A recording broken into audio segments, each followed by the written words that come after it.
Pleasant good morning to everyone.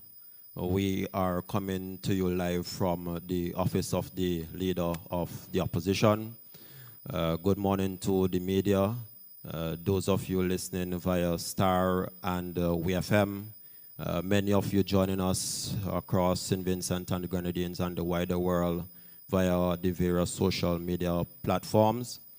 This morning, we are joined by the Leader of the Opposition, Honorable Dr. Ralph E. Gonsalves, who will speak on various issues of national importance. And therefore, this morning, I now pass the mic over to the Honorable Leader of the Opposition. Thank you very much, Augustine. Good morning to all members of the media present here at the party office of the Unity Labour Party in Kingstown. And good morning to all those who are listening to us on radio or on the various media platforms. As I said on the Saturday immediately after the election, fate, history, and circumstance have accorded me this particular role. And it's a role I intend to perform with duty, with dignity, and with love. And to repeat that the Unity Labour Party has suffered a setback, but we shall turn the setback into an advance. And that in turning the setback into an advance, I laid out in my very brief comments on that Saturday immediately after the election what I call the line of march. That is for the party, that we will renew. I have an important role in the process of that renewal, but so too, very importantly, other members in the leadership of the Unity Labour Party. And that would be seen as the work unfolds. Secondly, that we shall defend the gains, the immense gains for the people of St. Vincent and the Grenadines, in particular, for the poor and the working people, for the nation as a whole. Defend our gains in the communities and in the nation, and advance those gains. Thirdly, we will ensure that fairness and justice prevail. And we have already been seeing much unfairness and much injustice, and I shall speak to that a little later. And fourthly, we will ensure that the work of the party dovetails with that formal role which we have in the opposition, in Parliament. And what is the role of the opposition? Essentially, as the name suggests, to oppose matters which are not in the interest of the people of St. Vincent and the Grenadines, which are being pursued by the government. So to oppose, to propose alternatives, and we have, on the basis of our record and on the basis of our manifesto and other documents which we have published, we have a vision as to where this country ought to go, and we will make proposals, both in relation to the large vision and also on specific matters as they arise and as they become imminent. Thirdly, we will expose where there is patent wrongdoing, where there is unfairness, where there is injustice. And last of all, we will seek to depose constitutionally, legally, the government. That is why we say we will turn the setback into an advance. And I use the word so that they can rhyme. Oppose, propose, expose, and depose. But I add constitutionally, legally, lest anyone think otherwise, because we have been a democratic organization and really part of our quest. And it begins from the moment we were defeated to replace the government the next time we go to the polls. I think these things, I put them in a summary way so that there can be no doubt as to the manner in which we are proceeding. So I conjoin what I said on the Saturday immediately after the election in relation to what the party is seeking to do, and link those with the functions of the opposition. Now, I received a number of calls, messages, and I've had a lot of visitors at GOS, and I've done quite a lot of walkabout. Some of it you have seen, some of it not seen.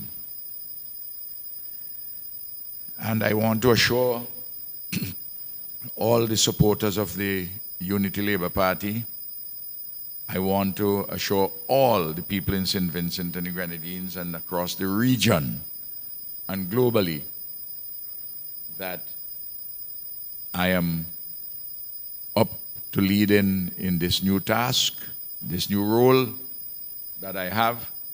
And as you notice, my head is very clear on all the issues, absolutely clear. I have no vanities concerning my particular role. I just want to point out that I've read comments by those who do not have the interest side of Ralph or the Unity Labour Party at heart. And they speak to Ralph as being a transitional figure, and they equate that with being temporizing.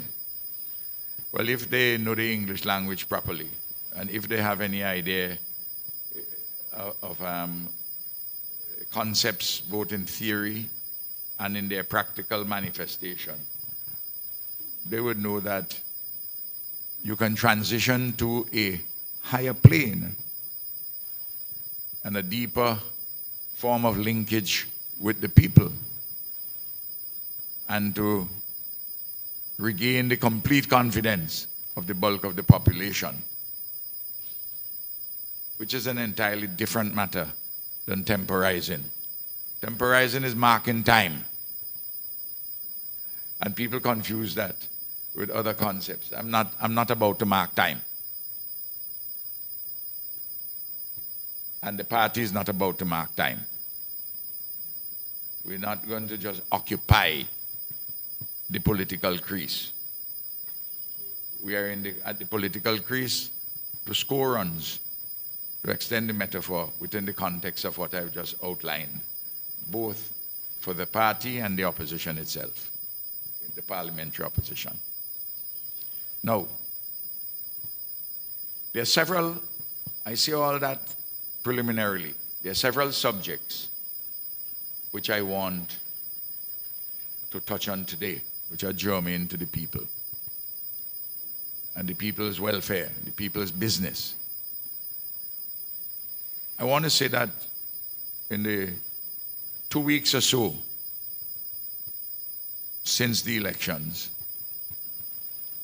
that I'm very disappointed in the manner in which the government has been functioning and how it has set out the various portfolios. And I see very early missteps, which is indicative of a complete lack of preparation on the part of the NDP for governance. I will not give all the details, but I will give some signposts.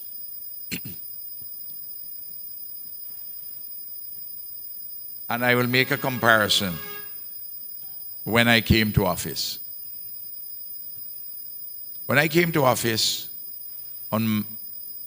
after the elections on March 28, 2001, I was sworn in the next day at a ceremony which began at 10 and ended at 11:15. I had organized a meeting between the Commissioner and Deputy Commissioner of Police for midday, a meeting in which included Sir Vincent Beach of blessed memory, Louis Straker, who had been sworn in as Deputy Prime Minister. We met at what was then Grandview Hotel, now Laview.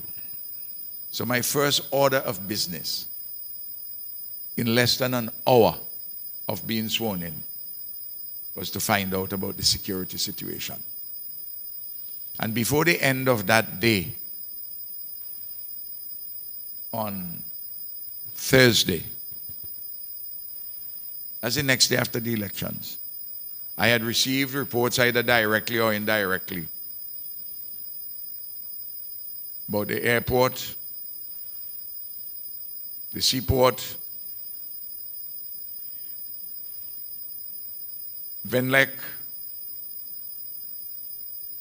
CWSA, the hospital services, all those areas of an emergency, so that I could get my hand within hours as to where we were. I didn't have to speak to the outgoing Prime Minister, my friend Anim Eustace.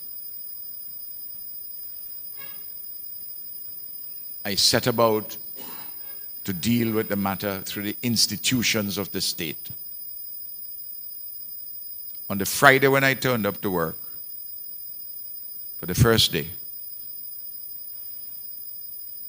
I didn't go with any fanfare. As soon as I met the important staff at my office, then the office of the Prime Minister, I called the Director General of Finance and Planning to come and give me a briefing on the fiscal situation of the government.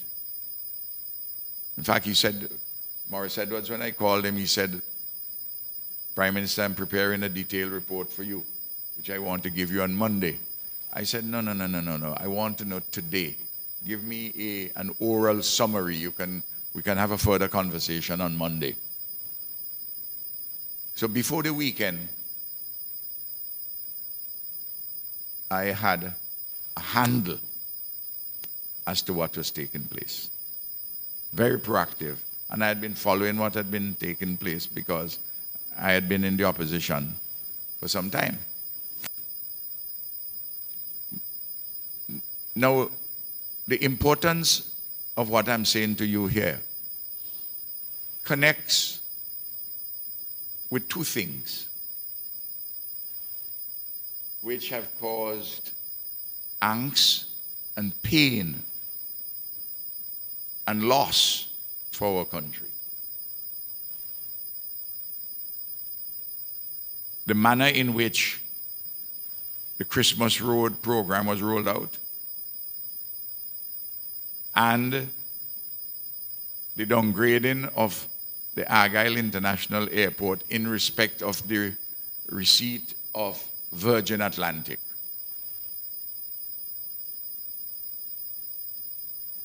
Had the government been curious, we would not have had the suspension of the Virgin flight.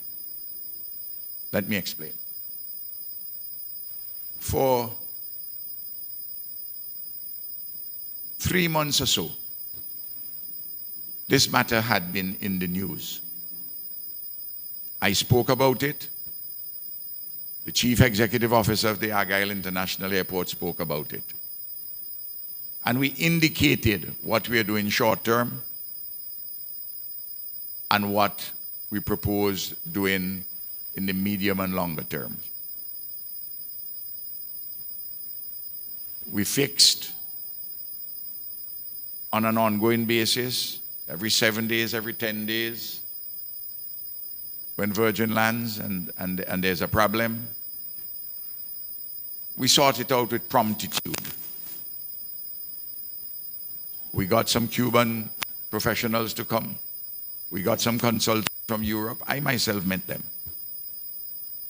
They suggested that you mix the asphalt with some concrete to give it some durability while you test while you analyze what the problem is. A small area of the runway. And to see what is the longer term fix, and you had to get equipment to come and test it and the like.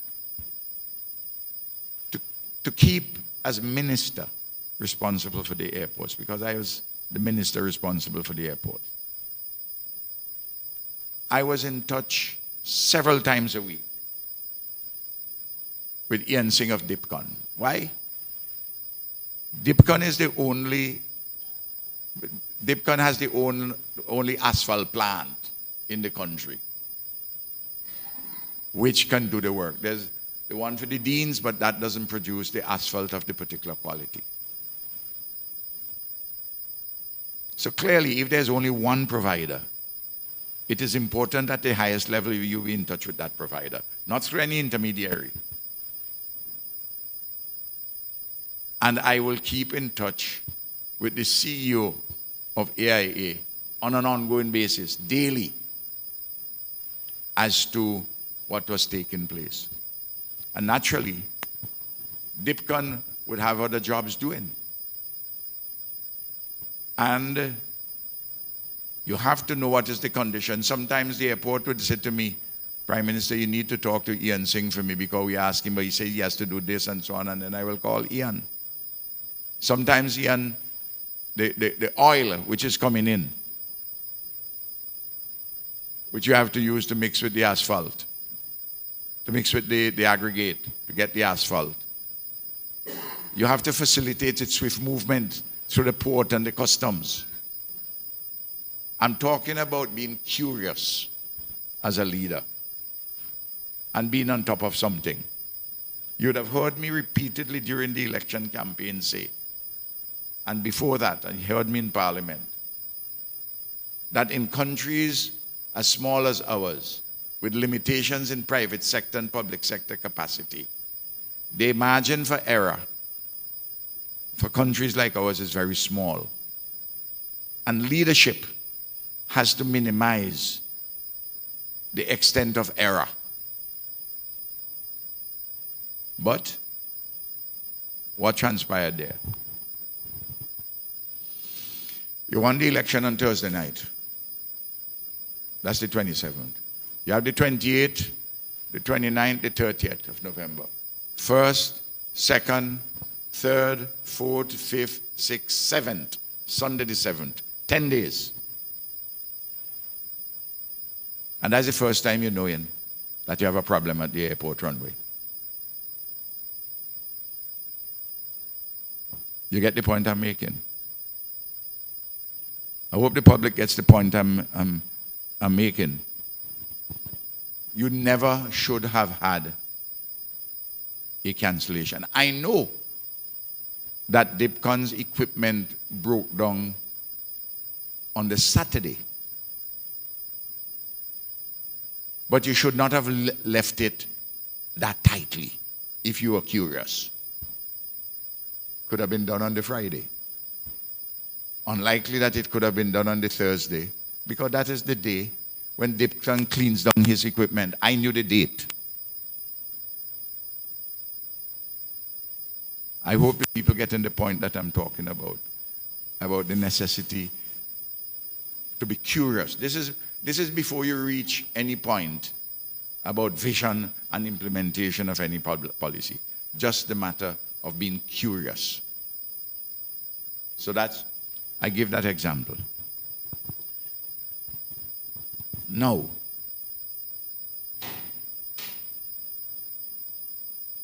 instead of welcome, please. Instead of accepting responsibility because they had been in office for 10 days. Never mind the portfolios had not been allocated until the Tuesday.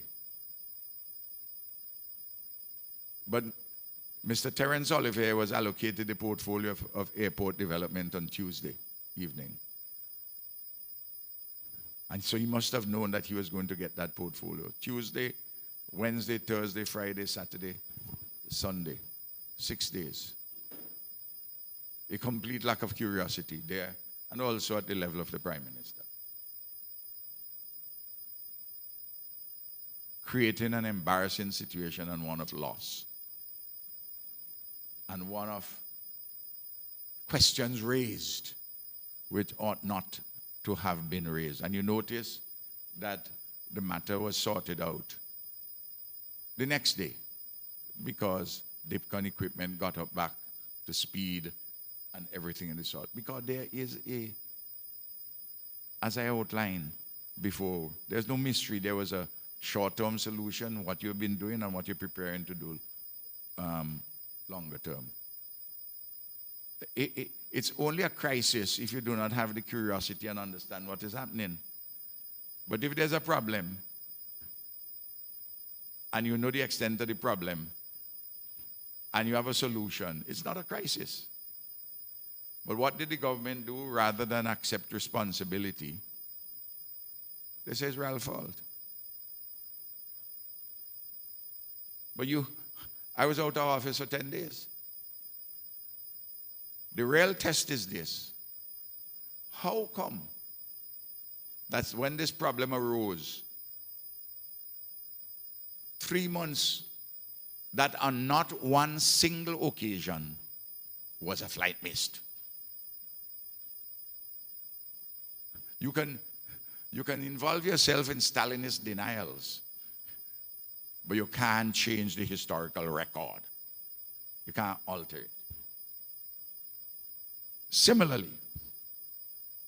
the question of the road work. You know whether a government, let me just say this up first. You know whether a government is already bent on a path of deception when you tell a lie about a simple thing. What they announced? Well, let me just say this first.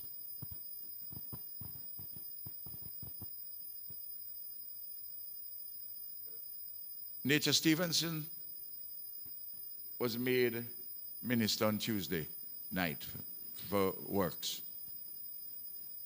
Infrastructure it's called in the new nomenclature. Ministry of what we call Transport and Works. But everybody knew that you have a program of Christmas work, which you do. We left an envelope of $3 million for Christmas work to be done. People will get work in teams, sometimes called gangs, jobbers,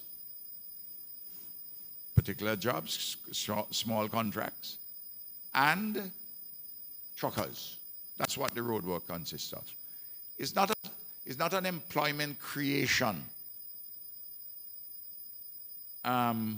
exercise. It's to provide income in a supplementary fashion for persons who are doing other things and who take time off. Sometimes it's a farmer. Sometimes it's a housewife who's doing something, and they will get 8 days minimum. Now, when the Prime Minister was sworn in, one of the first things he should have done is to call Ken Bartholomew of Braxa, because everybody knows Braxa carries out the program. But nobody spoke to Ken Bartholomew until the Friday before the workers went out on the Monday. By that time, the government was in office for 8 days. Again, an entire lack of curiosity. And as a result, so that persons will get paid on time, you can only give them 6 days. And then what did you do? You throw smoke in people's eyes by telling them an untruth that usually it's 5,000 workers, but you're creating 2,000 jobs. It's not a job creation program. It's a supplementary work program, supplementary income program. That's what it is. But if you base your proposition on a lie, it indicates where you're going. And the amazing thing is that those who are hoping to benefit from the new dispensation, whether on social media or in any newspaper, online or otherwise, they parrot this nonsense uncritically, parrot it uncritically. The facts of the matter are these, that on $3 million, there are 6,000 persons who are usually employed. So if you're having 7,000, it's really an additional 1,000. If you're having 2,000 additional, it's 8,000. But they wanted to cut down the number, what the ULP used to do. 5,700 for the teams or gangs and for the jobbers.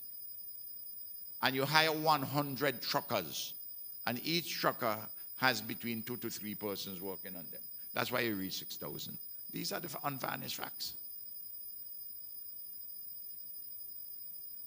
No. So you increase the numbers of persons and you cut out you reduce the number of days. You bring it down to 6 days.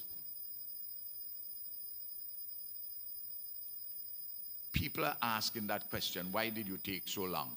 And the program was already in place. But one of the reasons why they put on additionals,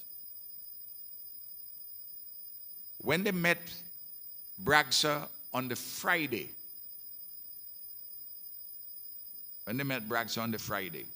before the Monday gone here,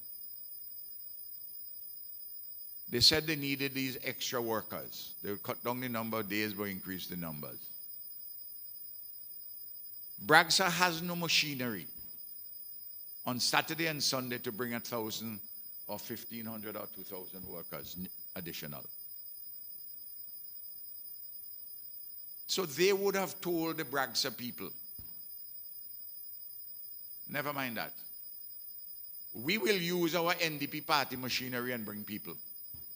In other words, from the beginning, they decided to use state resources for additional persons only who supported the NDP.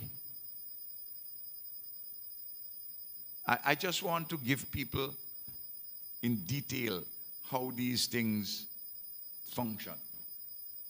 And across every single constituency,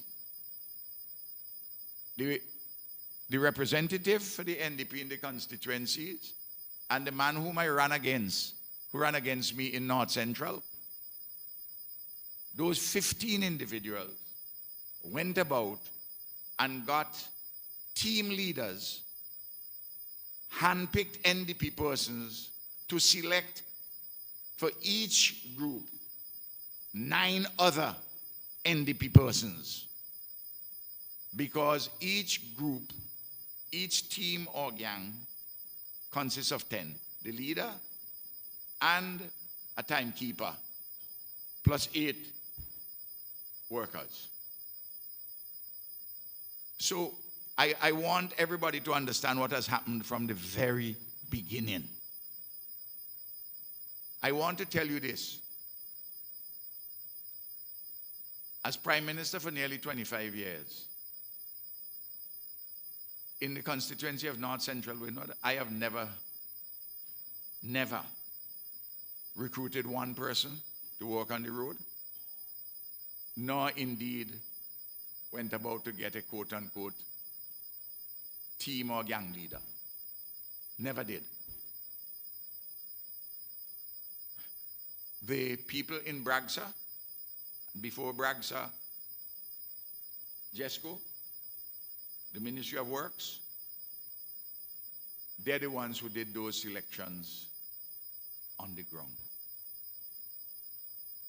So you're going to recruit through your party machinery 1,000, 1,500 or 2,000 persons.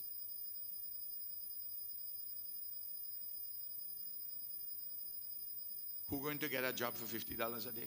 That's where you reach. From the very beginning, those are the depths you have gone to. I just want people to understand what has happened within the first few days of the NDP administration. And it shows, as I've said, from the front, both with the airport and with this issue of the Christmas work, a complete lack of curiosity, which is a polite way to say a complete lack of initiative or understanding of time, how things are time sensitive and what you have to do. If that's how they're going to run government, the chaos will continue and it will multiply. And as I predict, the center will not hold and things will fall apart. It will begin imperceptibly, then it will gather pace, and then there will be disarray. No, those persons who are not discerning wouldn't have been able to analyze the imperceptible chaos and confusion. But these eyes which have seen a lot, these eyes of the comrade, which have seen a lot, I could tell you what was happening. And it's my duty to bring it to your attention. And I do so with love. No. I just want to make a couple of comments about the structure of portfolios. There are many things I could say, but I just want to address a couple which have grave implications for delivery, for the people.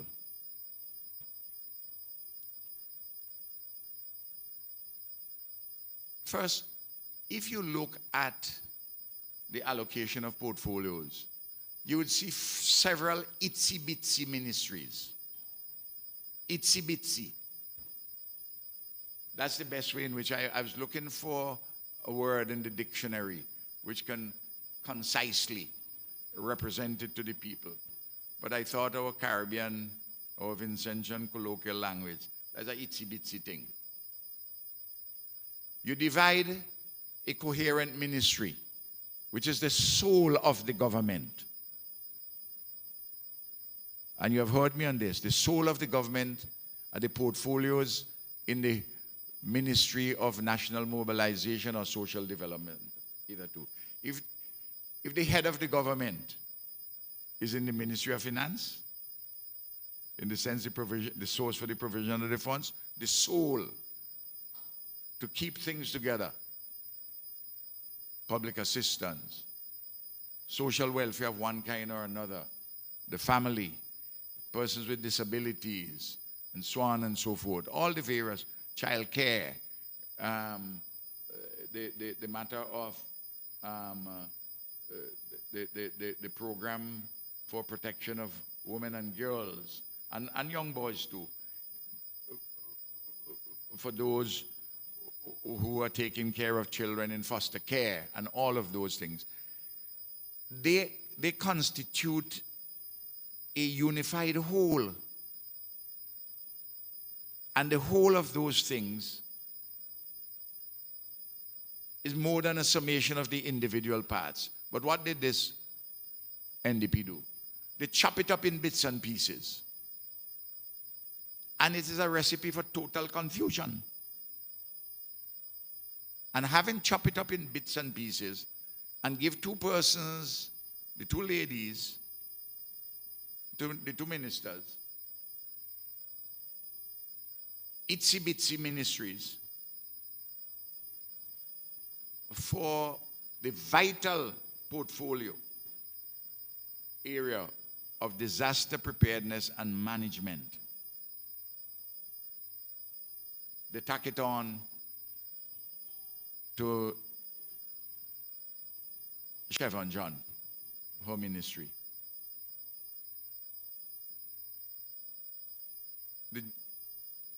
This matter is of such importance, disaster management and preparedness, should be located either in the office of the Prime Minister or in the Ministry of National Security. Because it requires a coordination of all the various ministries and entities outside. So you need someone with a coordinating responsibility. And the NEMO Act specifies that the chair of the National Emergency Management Council is the Prime Minister. I know some persons out there saying, but Ralph, why are you giving advice? Well, I'm not going to give advice on certain things. I'm showing you, I'm substantiating the proposition of chaos, which we have seen already, and indifference, and lack of curiosity, even before we reach anything programmatic. Then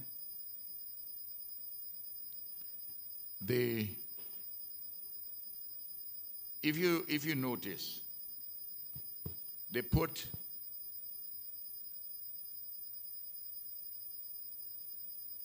immigration and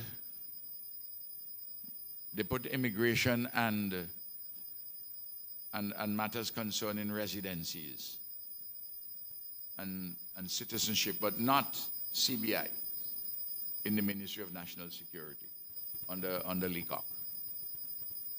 But they put work permits somewhere else. The point about it is this: the granting of work permits involve not in marginally it has to do with labor, but it has more centrally to do with security issues and issues relating and touching and concerning residents. All you're going to do is to make the process of granting work permits more lengthy and more problematic for individuals and for businesses. I'm just giving, I've been in this thing. I can understand that they want to have a conversation with me to show them and to explain certain things to them. Well, I'm at Goss. You can come and talk to me if you wish. You can make an appointment to come and see me if you wish to talk about certain things. So I can help if you want me to help. Don't come and ask me to help you with CBI, because we are unalterably opposed to that. You notice also there's a portfolio relating to national health insurance. Now, I just want to say to the working people of this country that this health insurance already, we have 13% of a worker's salary who is registered at the NIS, both employer and employee, almost 50-50, paid for the central matters of retirement benefits, sickness benefits, maternity benefits, invalidity benefits, and grants for funerals. We have reformed the NIS, and we had pointed out during the campaign that in January there will be unemployment benefit. I have pointed out repeatedly to everyone what the NDP is proposing with national health insurance is going to mean a replacement of revenue. I mean, health services paid for by the revenue to be paid for by workers themselves who are employed. And you will require a significant increase in deductions from workers' monies to the NIS to pay for a national health insurance, which is being paid for now through general taxes. It's going to make business more expensive. It's going to mean it should be like an additional tax for health by the 40-something thousand persons who are registered NIS employees. And it's going to make it more expensive for business and make it less viable for businesses to employ more people. I've pointed out repeatedly, and all the studies have shown, that the base is too small for a national health insurance to work. You have to have it in conjunction with other countries in the OECS and CARICOM and with a private sector insurance company. I want to repeat that already. So if they're going to do it as how they said that they were going to do it, it is going to mean workers paying for something what the general revenue is now paying for. And the menu of products, if you want to health products, what you want to provide, if you want to provide it of some significance, it would be the greater the extent of the deductions from workers' monies. So I want to make that point pellucid. Now, I want to say that there have been some omissions thus far. I haven't heard what they're saying about housing. Just like they were absent, housing was an absent issue during the election on the NDP platform. We had said to you that we had 7,500 houses to repair or to build over. We had done 5,000 and something, and that we will do the balance. But we haven't heard anything from the people, from the government in relation to housing. They can reasonably say we made no promise on that, therefore we ain't doing anything about it. But that's a critical issue for people. And that is one of the matters where there's a divide between us. Now let us deal with a couple of things where they're claiming credit for. They and their sidekicks in the media. You know, these payments for businesses, small businesses, the berry payments. Look, you think you can satisfy World Bank requisites in 4 days, 5 days of coming to office? All these beneficiaries were screened before and the training done and everything sorted out. This was part of the package which Camilo had negotiated with the World Bank loan way back, from which several components were already delivered. And this was one which was delayed just by a few days, because that required more preparatory work with the individuals concerned. So don't claim credit for something which is not yours. It's like they will no doubt claim credit for the modern clinic which we start in Byra. Please. All the money is there, it's just a question, and the contract signed and people are building already. That will just finish, and there are several things like that. But they will claim credit on the things which we have put in place, which are operational or about to be operational. But it wouldn't be yours. And I'll be here to point out your dishonesty. And I repeat this, if you begin so early in trying to pull the wool over people's eyes and be dishonest, it tells you already that you lack in the moral legitimacy. The big one, the big deception, is that concerning the double salary. I was advised this morning that a member of the government was on a radio station saying that the NDP never promised a double salary in December. They promised a bonus. Well, that's not what was said. You said explicitly on the platform a double salary for December. And you also said in your little card a bonus salary. If it was a bonus, you will say a bonus. But by saying a bonus salary, bonus there is the adjective and salary is the noun. That's plain, simple English language, which any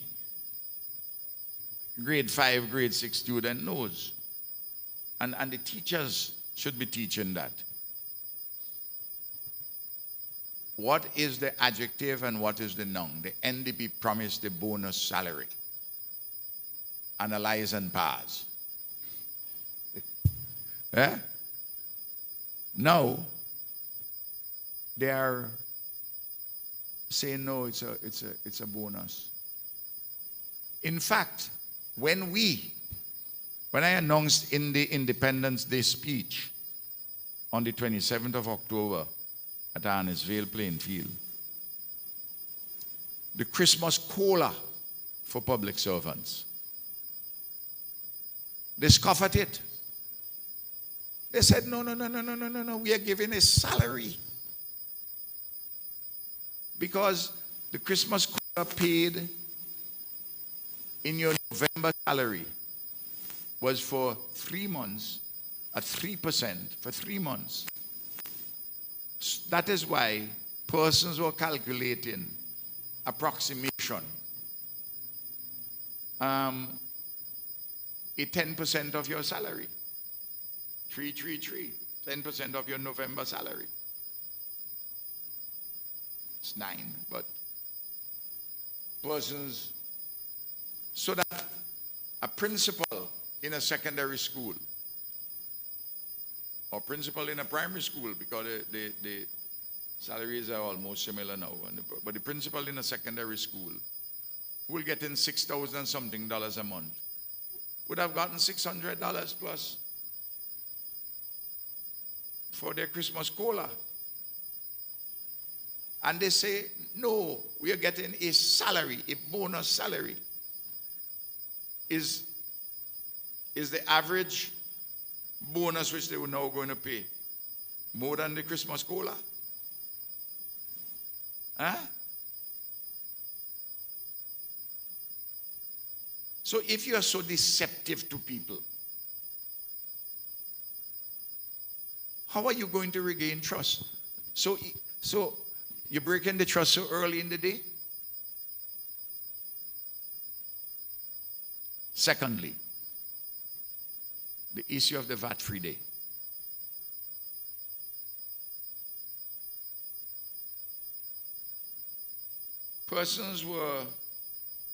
Some persons were too gullible to accept that the first Monday you will have VAT free.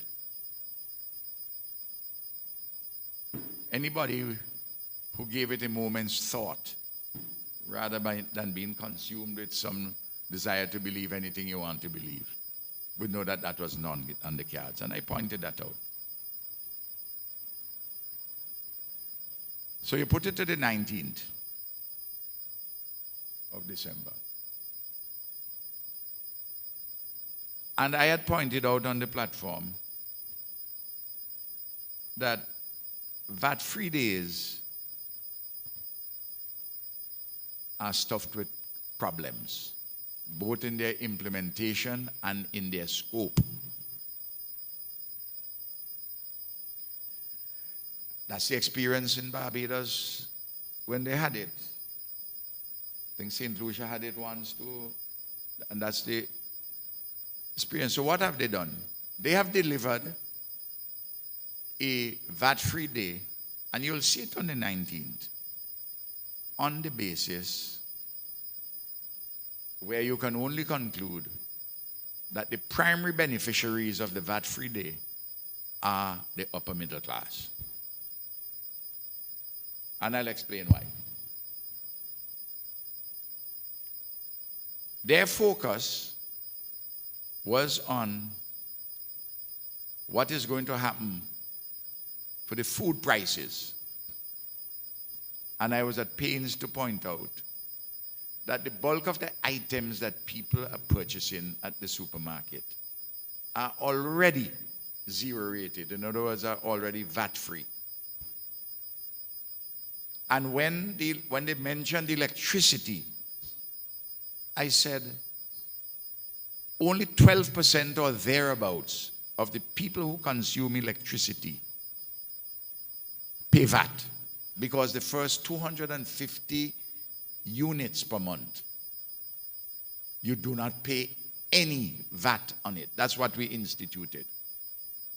And what you paid was just the excess over 250. So when you get your January bill, you will see that it makes absolutely no difference, because you either have not been paying VAT on it because you ain't consuming 250 units a month, 250 kilowatt hours a month, or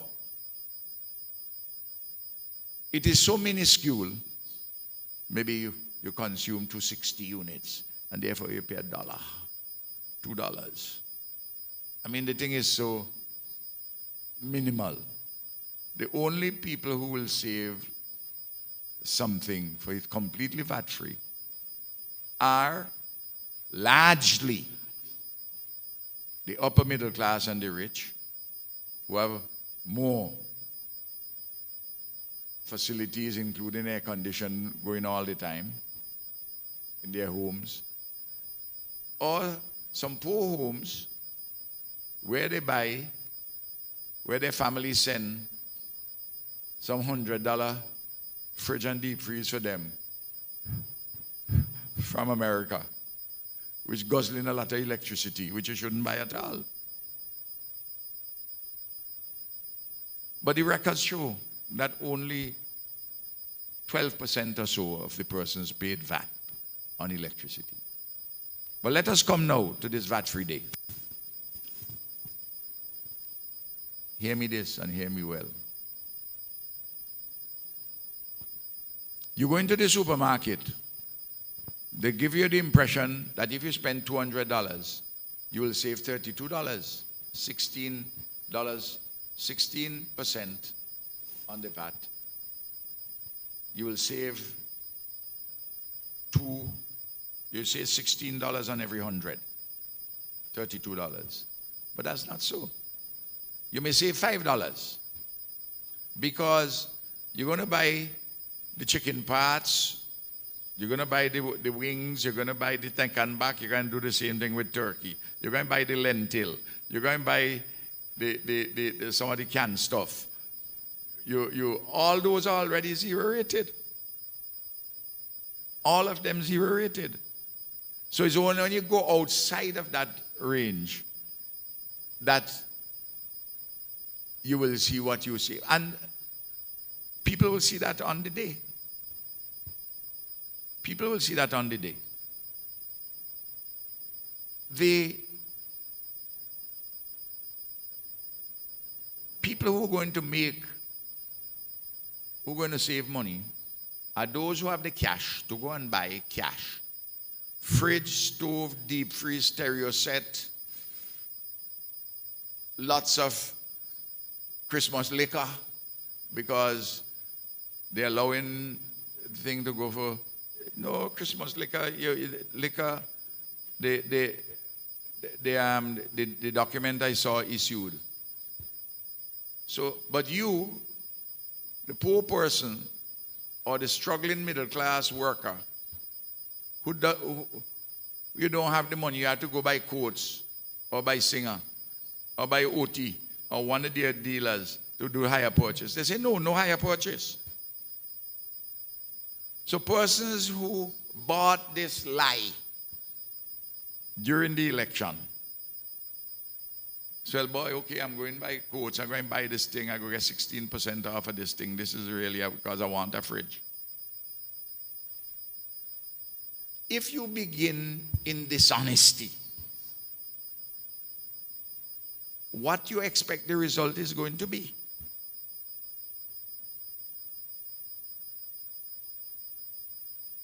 They also put cement. Well, we had removed quite some time now all the taxes on cement. And by the way, those who are stacking up, those who got the money stacking up on their high-level brandy and champagne and Johnny Walker black and blue for Christmas and saving the money. Well, you might have enough money to stock up enough for a whole year. Because, watch out, they may try and grab back something a little later when they come on the budget. If not this one, a subsequent one, by increasing the excise duty. Because the excise on liquor is something which you can pretty easily push up. So this VAT-free day is an upper middle class free day. You know, I came down, I walked down on Monday, and I met some workers who are on the road in my constituency. And they say, they don't go for gimmicks. Some North Central people. They say, anyway, comrade, I'm going to take advantage of this thing. I'm going to buy coats and I'm going to buy a fridge and I'm going to buy a bed. You know, I pay down. I say, no. They say you can't do that. You have to have the cash. He said, but I don't have the cash. So this thing. So immediately, they themselves had illusions. I had to disillusion them. But remember this, you know. You can only be disillusioned if you have illusions. A man like me who had no illusions about what they were offering, I will not be disillusioned. And the 44% of people who voted Labour ain't going to have no disillusionment because they had no illusions about these things. But I'm dealing with the fundamental question. It ain't 2 weeks yet, and you're breaching trust. And you're telling the civil servants, double salary, that ain't what we meant. We didn't mean a bonus. We didn't even mean a bonus salary, just implement a bonus. But you see what happened? When people would have told them, you know, responsible people would have said to them, this is not possible to be done. No, because I talk about it, they may reverse what the Minister of State went on radio. Is the Minister of State, he say, went on radio? this morning and said, they never said a double salary, they said it's a bonus. Now that the comrade is criticizing it, they may well turn around and say, boy, we have to find the money somehow. How are you going to find the money? The people in the Ministry of Finance will say, listen to me.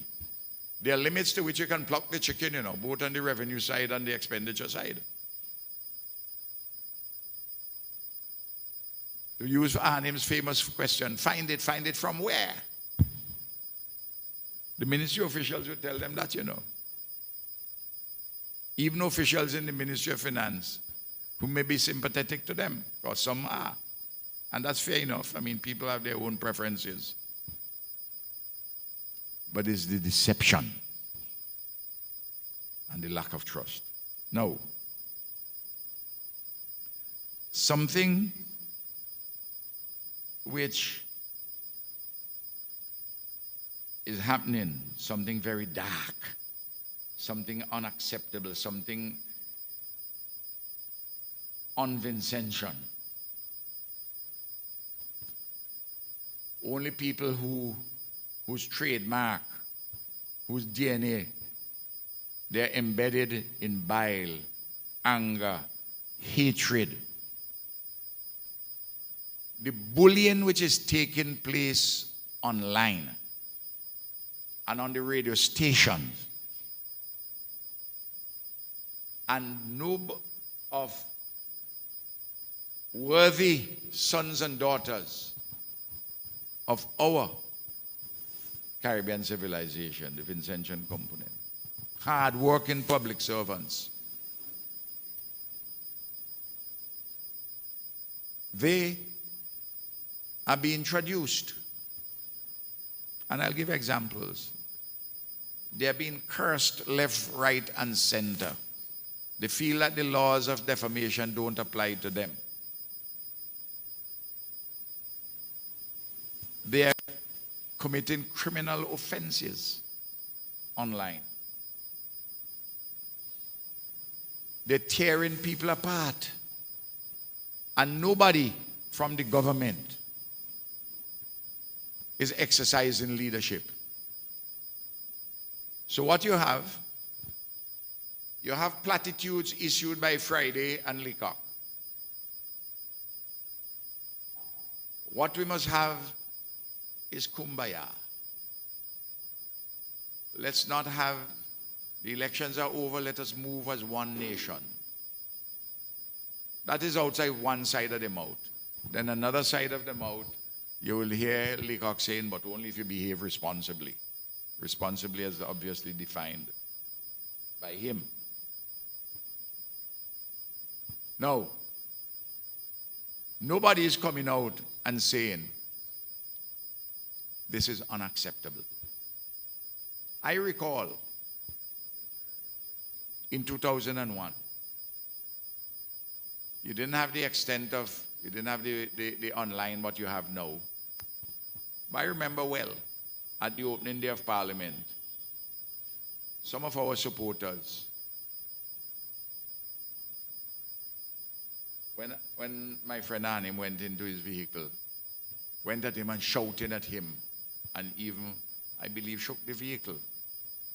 And I was promptly on radio saying, the country has chosen a different government, and that Arnim is a person of merit and worth. And I do not want anybody to be disrespectful towards him. I made that point very early. But nobody has the strength to say that in the government. So what do we have? We have people who want the job of Sister Julie Russell. And I call names. On radio and on social media. Sister Julie Russell is a professional. She heads, she hasn't asked me to talk about this, She heads community nursing. And I want the whole of the Caribbean to hear what is happening. She heads community nursing. She's responsible for the nurses in the 39 clinics, responsible for the nurses in the rural hospitals and in the polyclinics. Well, for every job which somebody has, you have 20 lining up for the job. Well, to be sure, 19 going to be disappointed. In fact, all 20 in some cases are going to be disappointed because you can't move the person. You may move them, but you have to put them to a job of equivalent status. And you have to move somebody else existing into that job unless somebody retires. What they want to do, they want to bully people into retirement.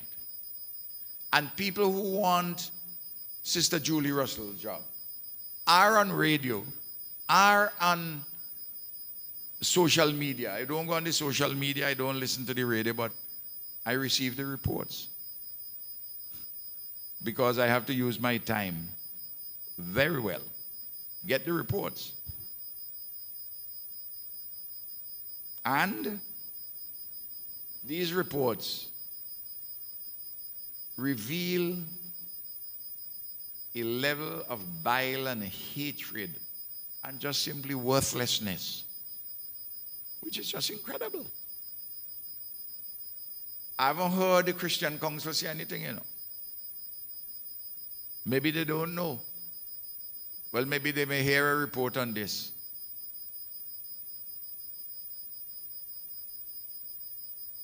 You notice online the vilification of certain permanent secretaries, the cabinet secretary, the cursing of them in the vilest terms. Resign. Leave. And cursing them individually in the most awful ways.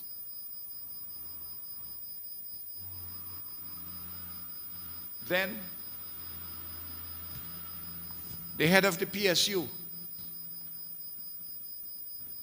who I'm told is campaigning for the job of Chief Personnel Officer. I don't know if that is so.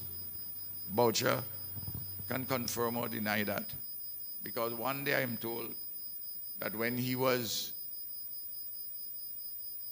had a meeting with the Chief Personnel Officer and they had some difference of opinion not too long ago, he said to her,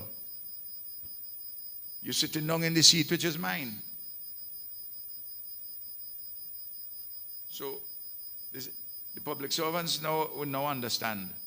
He has gone, he has held a press briefing saying that the chief medical officer must resign. Why must she resign? Because she advised the government in relation to a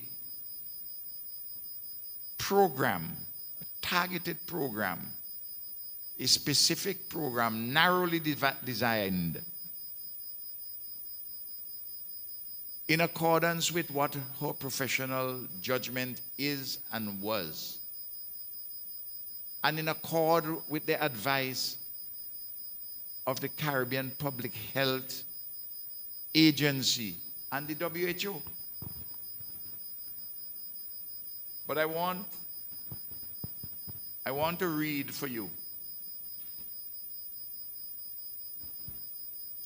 from page 80 of the judgment of the Court of Appeal on this very matter. I've read this before, you know. This is the judgment of Justice of Appeal Paul Webster, the most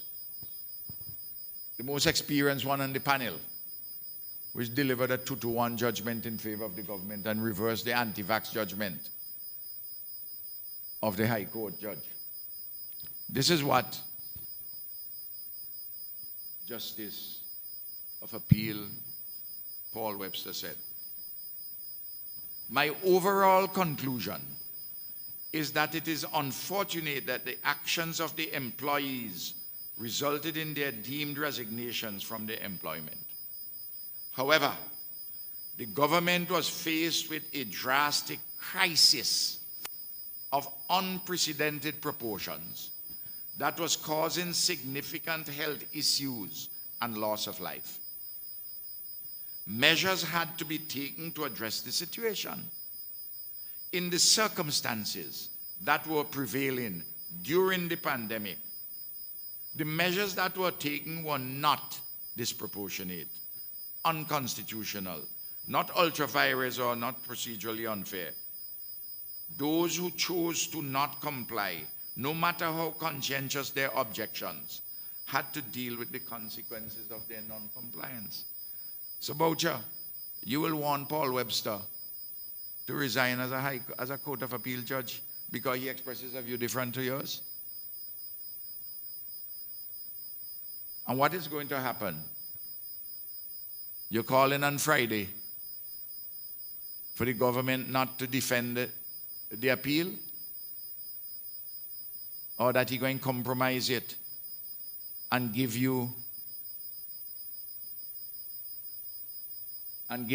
those who chose not to work, not to come back? Because remember, from the moment the pandemic had passed, I said to persons, all you had to do is to indicate. You didn't even have to apply, just indicate you're coming back. And many persons have come back.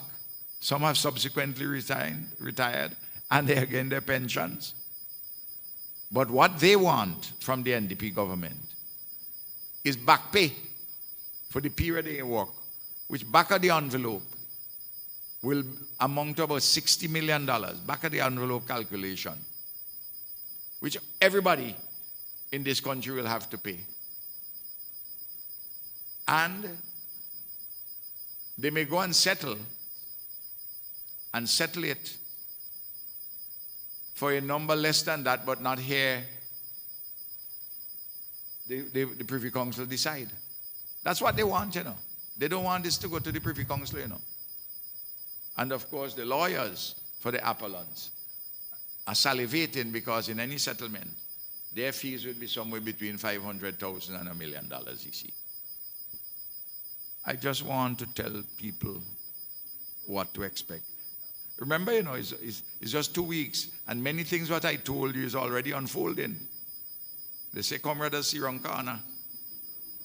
But I've told you that on the platform, I've told you that repeatedly in many fora. How you can have the head of the Public Service Union calling for the resignation of the Chief Medical Officer? It's entirely out of order. You're calling for the retirement also of these judges who ruled against you? Is that what it is? Or you're following Friday's mantra when he lost the case with the petition, the election petition after the 2015 election. When he lost it, he said, no justice, no peace. The absence of peace being war. Is that what we are faced? I just want to lay down the markers for people, very, very early as to what is taking place in this country, and for the international community to see, the regional and international community to see. And then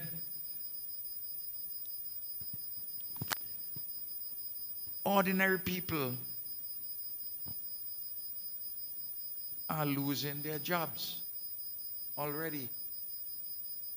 They're sending them home. Do you know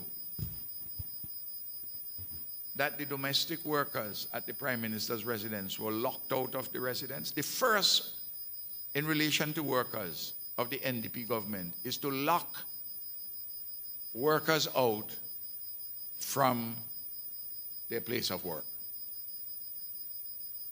And then they had them waiting nearly 2 hours outside the gates. Up to now, they haven't communicated with them to say to them whether they have a job or they don't have a job. That's what happened, Don't you all know this? I hope independent journalists, you all don't allow them to just smoke in all your eye, And I'm hoping this morning I'm trying to remove some scales, if you have any, over your eye. Now, there's the egregious case of Leroy Rock. Not a public servant, but who had the keys for community center of Sharps. The allegation that a member of government sent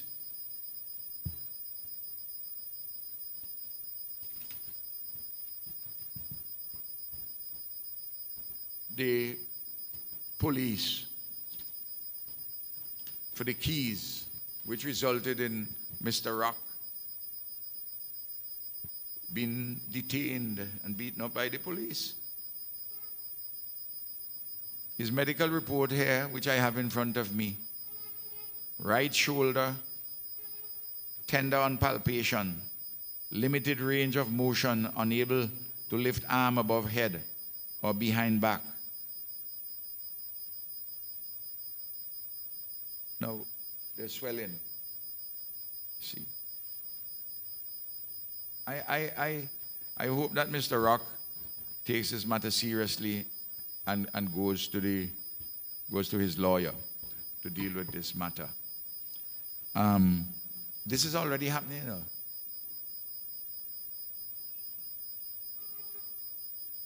I want to address a policy issue, something which has emerged. I will come to a couple of personal things which have political implications.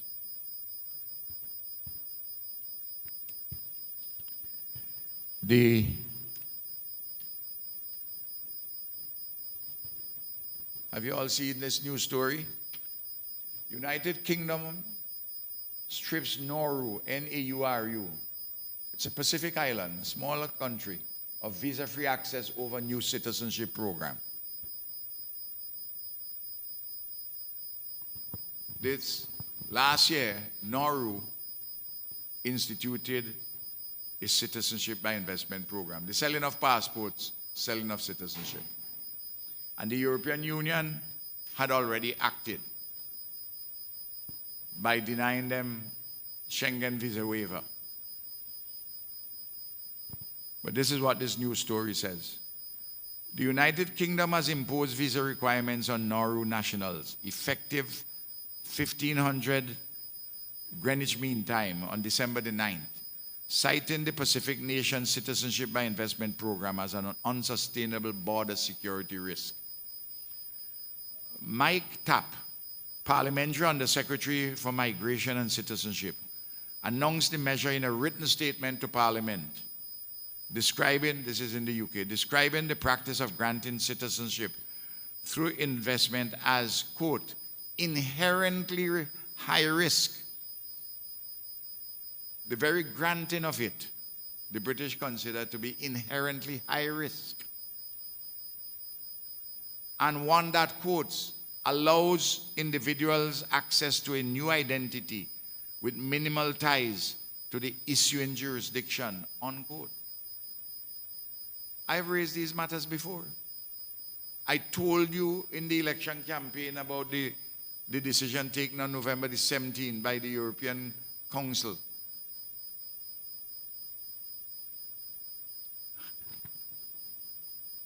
I've always said, any country has the right to issue passports to who they want to issue. St. Vincent can do it, but the countries where you're traveling through, they have their sovereign right to decide whether they're accepting you with that passport and the terms under which they accept you. You can't tell them you have a sovereign right, but they don't have a sovereign right. Go ahead. Have your sovereign right and issue what you want to issue. But all holders of your passport, not only these who buy them, not these foreigners, only these foreigners who buy them, but your own citizens can't come to the UK unless you get a visa. And they will make it more and more difficult for you to get a visa. Right now, this morning, a lady called me. She's going to interview for a job in the United Kingdom, but she's going there first. She has family. She's looking to travel this weekend. She can go because she'll get an electronic authorization, the ETA, because she doesn't require a visa. But go ahead.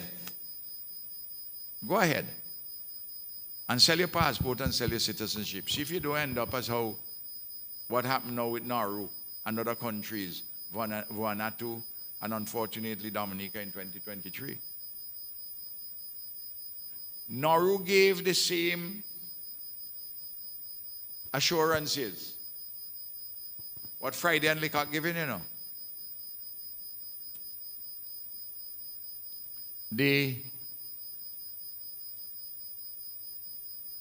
If you read the article, you will see that the Nauru officials had said the same things about transparency and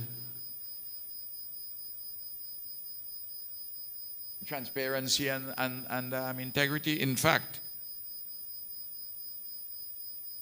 this is what, let me read the part of the article. Isa Siao, the program, this is in Nauru, the program's director of compliance, had emphasized during the November 2024 launch of the program for Nauru that rigorous due diligence processes and governance structures would, quote, ensure that only individuals of the highest caliber participate in shaping Nauru's future, unquote. Same thing Friday saying, you know. Same thing Leacock saying. But you know what the next sentence says? These assurances failed to satisfy United Kingdom border security officials. So you can talk where you want to talk. No, I have told people repeatedly, for a country like St. Vincent and Grenadines, the two most important books in your home, the Bible and your passport. If you have a passport that it's difficult for you to travel to Europe, 27 countries in the European Union. Bramble had said, never mind that people don't go there. I don't know where Bramble lives. But he has his Canadian passport, so he could always talk. You can't go to the United Kingdom. You can't go to Canada or Britain. Canada or the United States, sorry. Places where Vincentians want to go to. If you're on a small island like St. Vincent and the only places you can get to go easily are the Caribbean countries, it's almost like you're imprisoned in your island. I've been talking that till I'm blue in my face, metaphorically.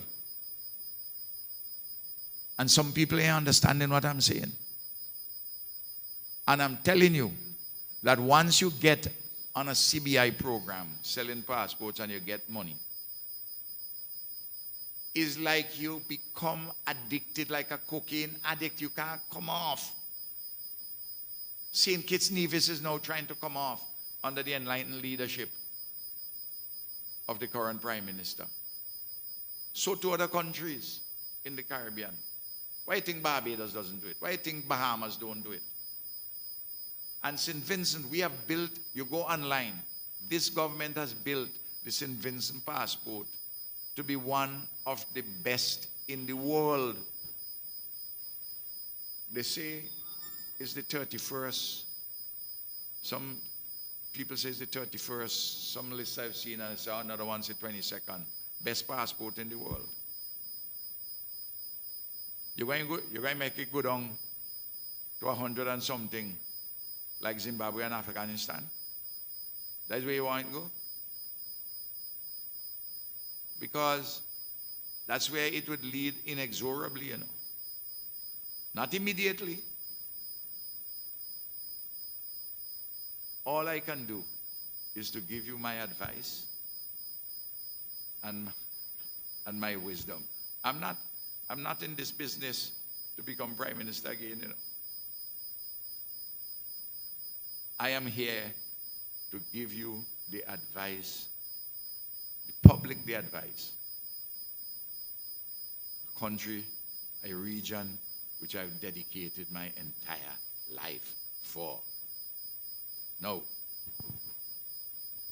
today also, in Romania, you can look it up, Verdi, you have a issue where Romania, the Romanian government has cancelled their proposal to have what they call a 400,000 euros golden visa, a 5-year, to be able to go into Romania and stay how long you want and so on and so forth. The state institutions in Romania, including the court, say no. The government had to withdraw it today or yesterday. Look at it. I have told people in this country, among things centrally, you need investment, you need productivity, you need appropriate applied science and technology. And this requires painstaking work. Painstaking work brought the Argyle International Airport. Painstaking work brought the port.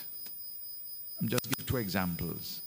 Painstaking work brought sandals. 300 million US, $800 million, Eastern Caribbean. Painstaking work brought the agreement for beaches. But they're so, the NDP ain't even getting CBI money yet. They're on a high. Even before the election, they cost sandals, they cost beaches, say they want them go down by Mount Twin. That's 500 million US dollars, 2,000 jobs, 1.35 million. Don't you prefer that money, that investment, than, which is sure, more painstaking than the CBI money? And to build our institutions, to build our structures, educate our people. Isn't that what you want? Strengthen our hospital facilities as we are doing and so forth. Isn't that what you want? Sports and culture, and protect us in relation to climate change as far as is practicable for a small island developing country.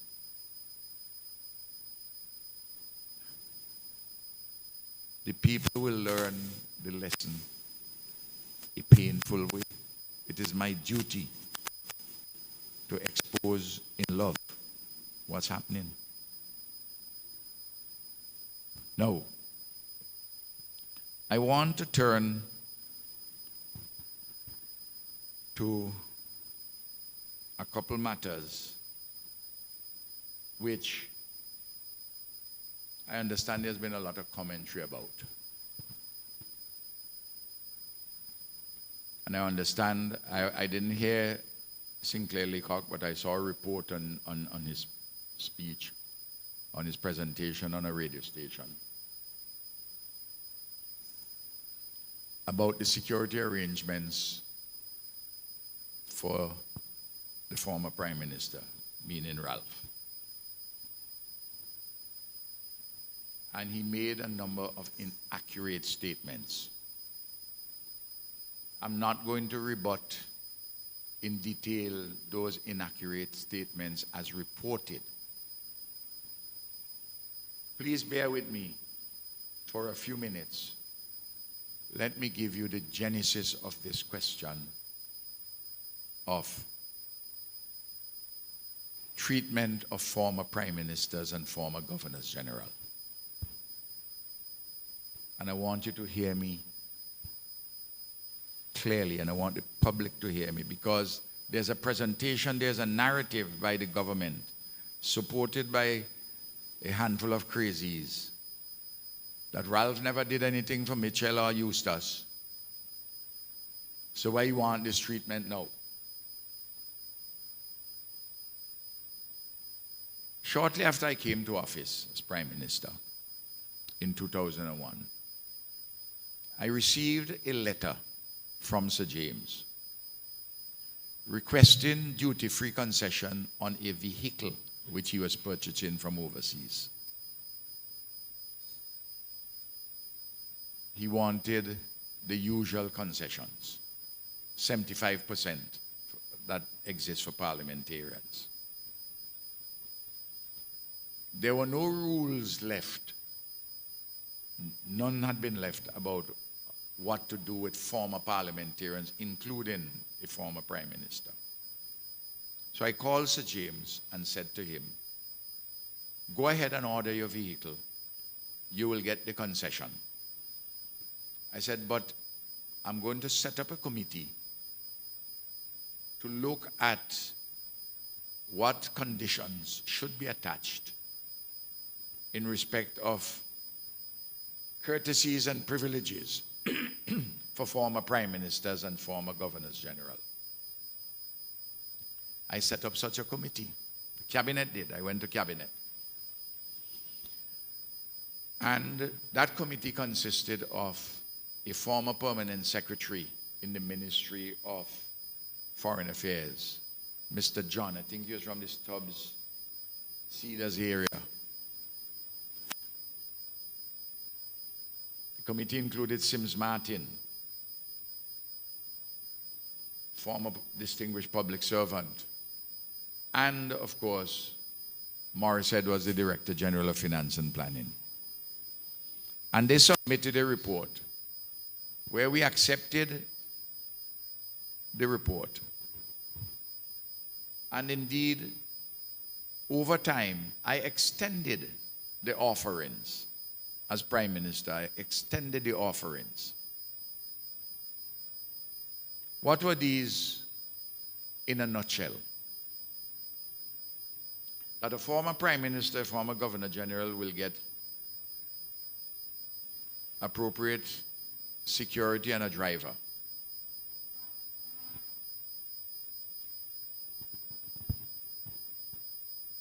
Secondly,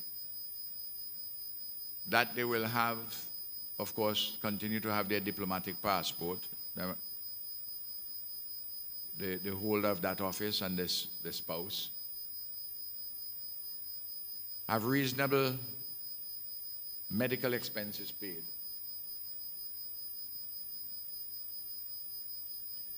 And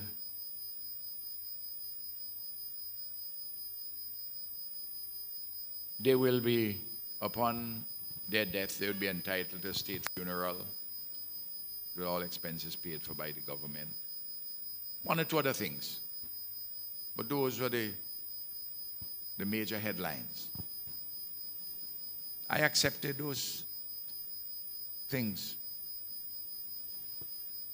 My office got in touch with both Sir James and Arnim to tell them about these things. I myself spoke to both of them.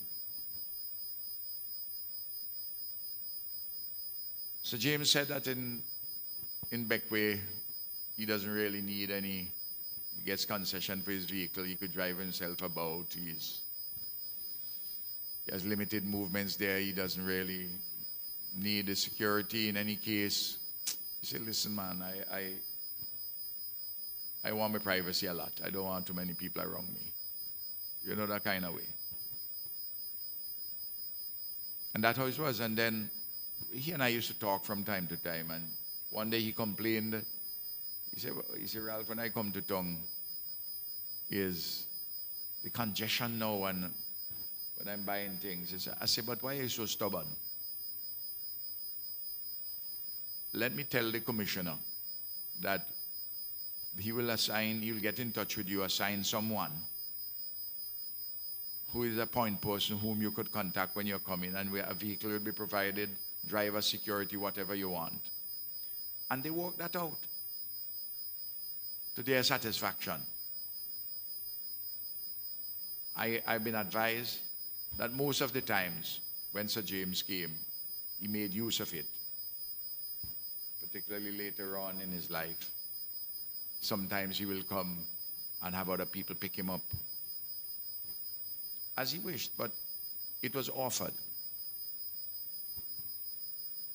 When Sir James became ill,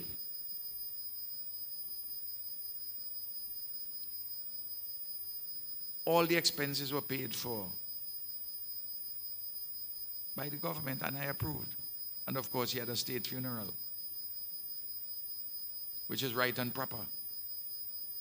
Both of those things, the medical bills, including air transportation and all the rest of it, those special arrangements,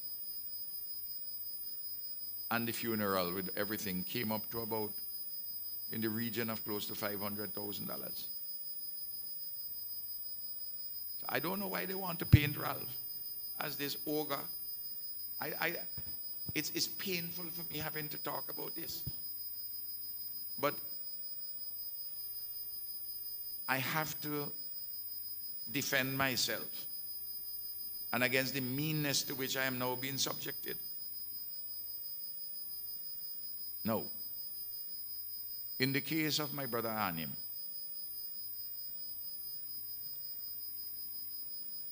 Anim said, no, I have my vehicle, I'm all right, man, Ralph, I'll drive it. See, I'm active as leader of the opposition, he ain't bothering with that. Later on, one day, much later, and Camilo is here, Camilo would remember it too, Parliament had finished early. And when the Parliament finished early, everybody had left on the opposition side, and Anim was sitting down there, and a few of us were still talking. I went to him and said, we're waiting on brethren. He said, waiting on his driver. Because by then he wasn't driving himself. I said, but why are you being stubborn? There are these things, it's not a gift from me. It's something which appertains to the office which you held as Prime Minister. He said, all right. Even Camilo spoke to him because he and Camilo had a good relationship. Subsequently, either I initiated a call to Maya Eustace, Anim's daughter. By the way, I think she'd make a good contribution as a senator.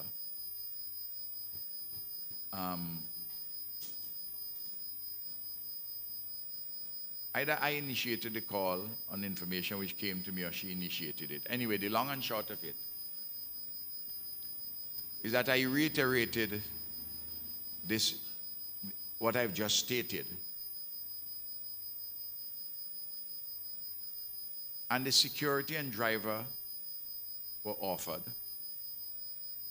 They only took the driver, not moving about, But that, what was needed, and again, this is the first time I'm speaking about it because of how the meanness which is now confronted, with which I'm confronted, and with the narrative which is being presented, I have to speak it.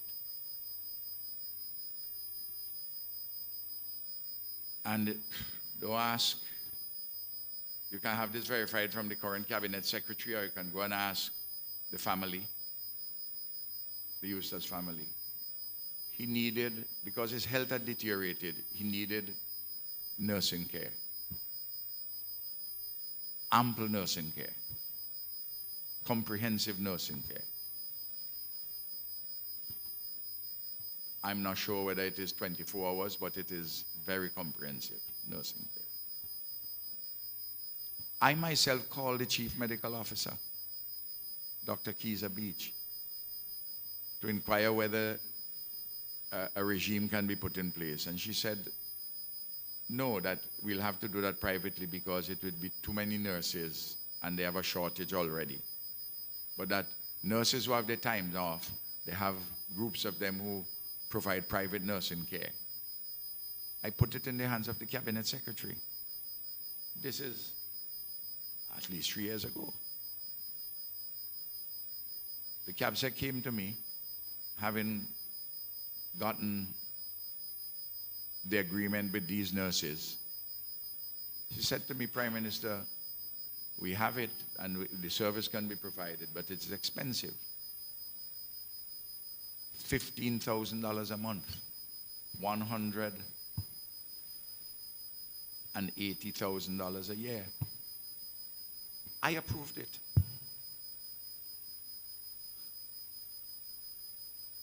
I approved it because it was within the frame of reasonable medical expenses.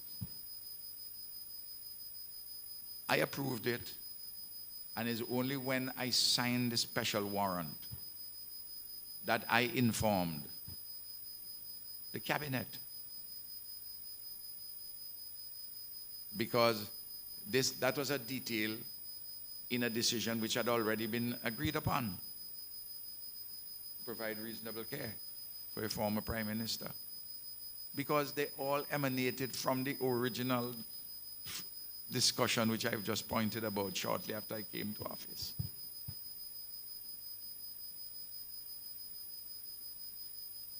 Now,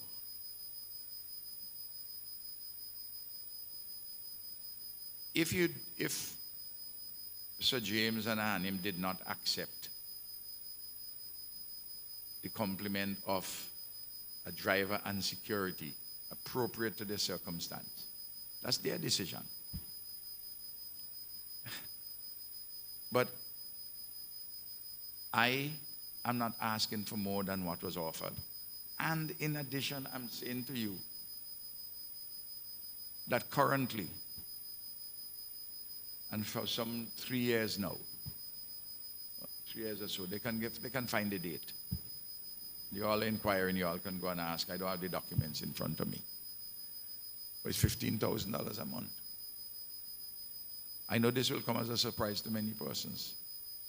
In fact, when I did it, I told the CABSEC, I said, CABSEC,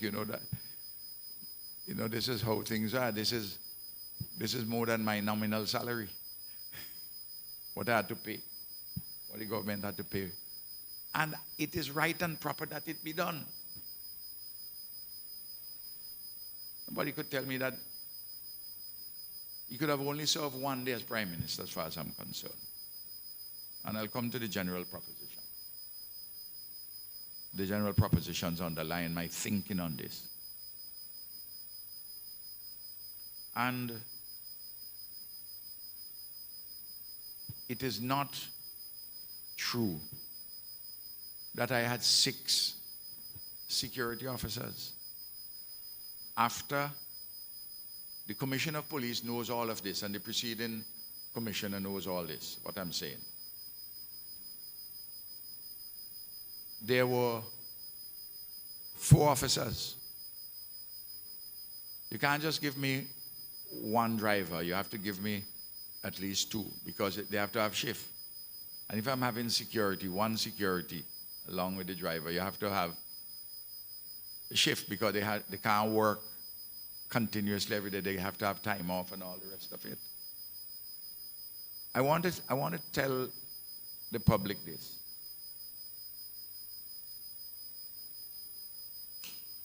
Sinclair Leacock knows this because I personally told him, because subsequent to the special warrant which I had to sign.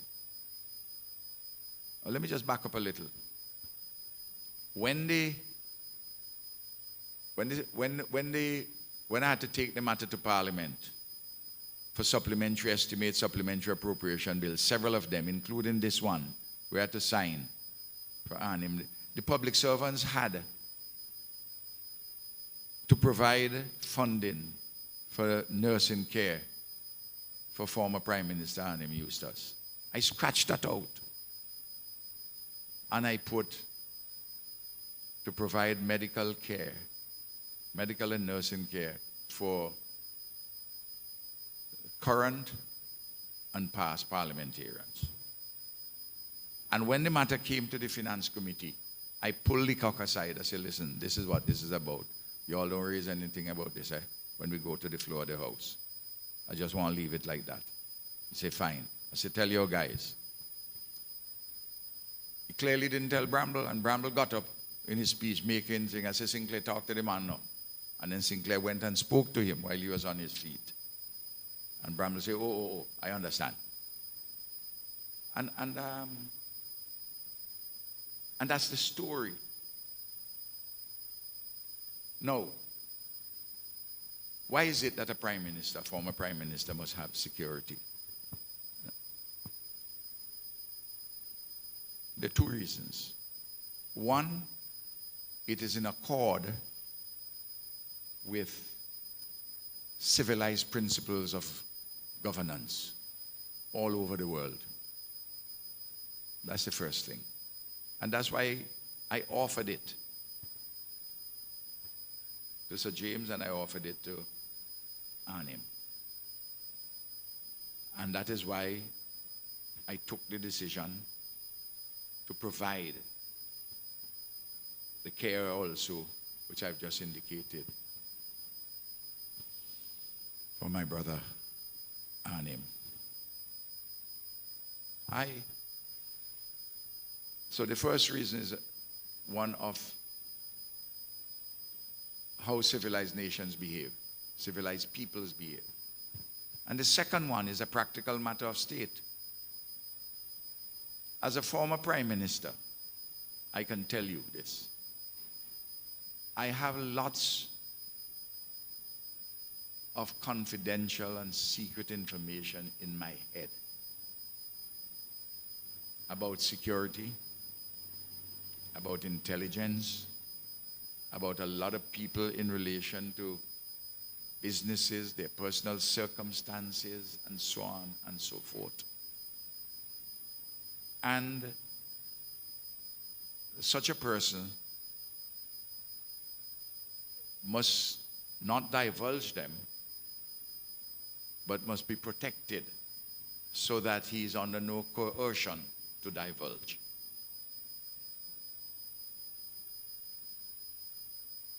They're simple and straightforward.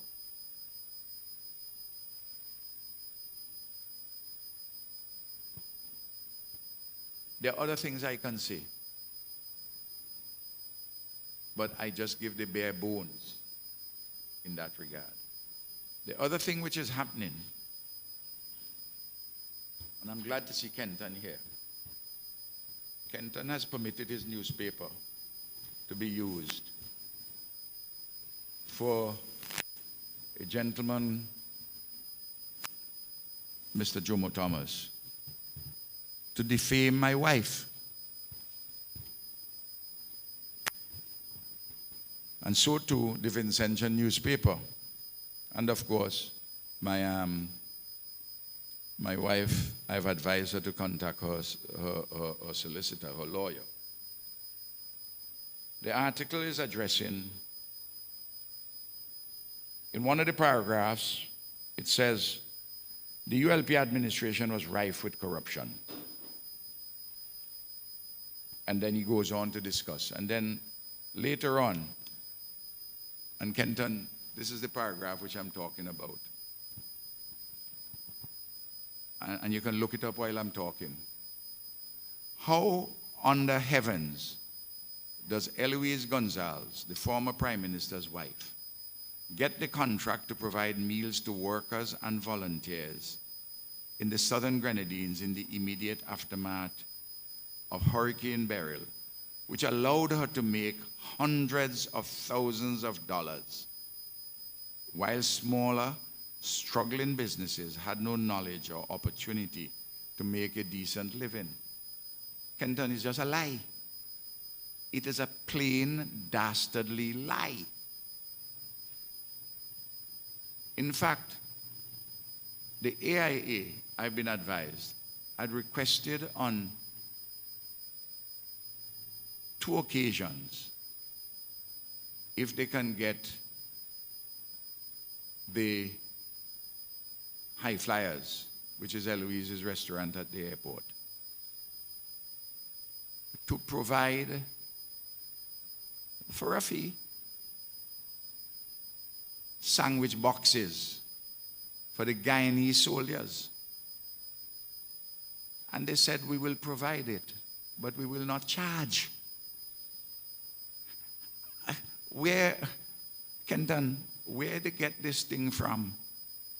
That Eloise got a contract to provide meals to workers and volunteers in the southern Grenadines in the immediate aftermath of Hurricane Beryl, which allowed her to make hundreds of thousands of dollars while smaller struggling business had no knowledge or opportunity to make a decent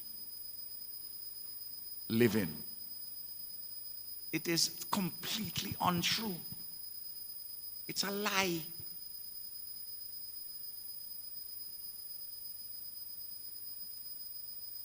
Then, how does the Prime Minister's wife and brother-in-law get to control the space used for restaurants at the international airport? What is the monthly rent? Are they behind their rental payments, and by how much? Were they given concessionary rates? Were these spaces put up for competitive bidding? Well, those questions, the AIA could answer them. The truth of the matter is this, that there was advertisement when the airport opened, prior to the airport opening, for people to apply. Nobody applied. In fact, I will tell you this, and you can ask Joel Providence because he was there at the time with Goddard's. Goddard's applied for the ground handling, and I said, but the same couriers people, I said, but why don't they do the restaurant? They say, well, we may come to the restaurant 3-4 years' time, but there's no traffic to sustain a restaurant. So I discussed the matter with AIA. And in relation to the ground handling, we set up the ground handling company. Yet, you have the thing going about the Storms company, you know. I don't know why they're picking on the boy. That's a state-owned company which handles the ground handling. And in relation to the airport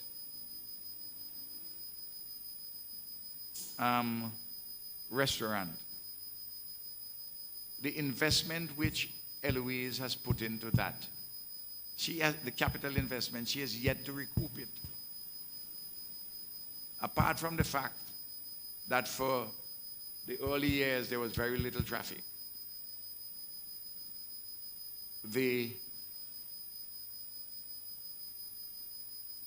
There was COVID, and there was the volcanic eruptions. I asked myself, when I heard these things, I called the airport. I said, does the company owe any rent? The answer is no.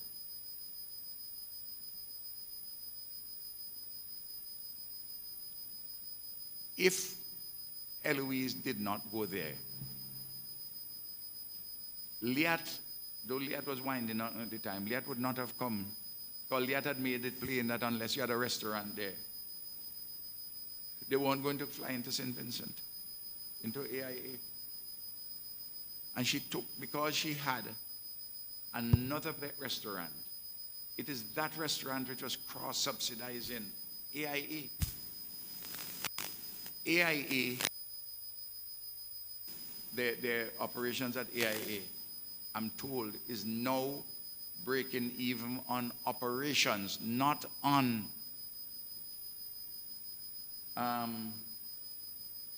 the question of recouping their capital investment.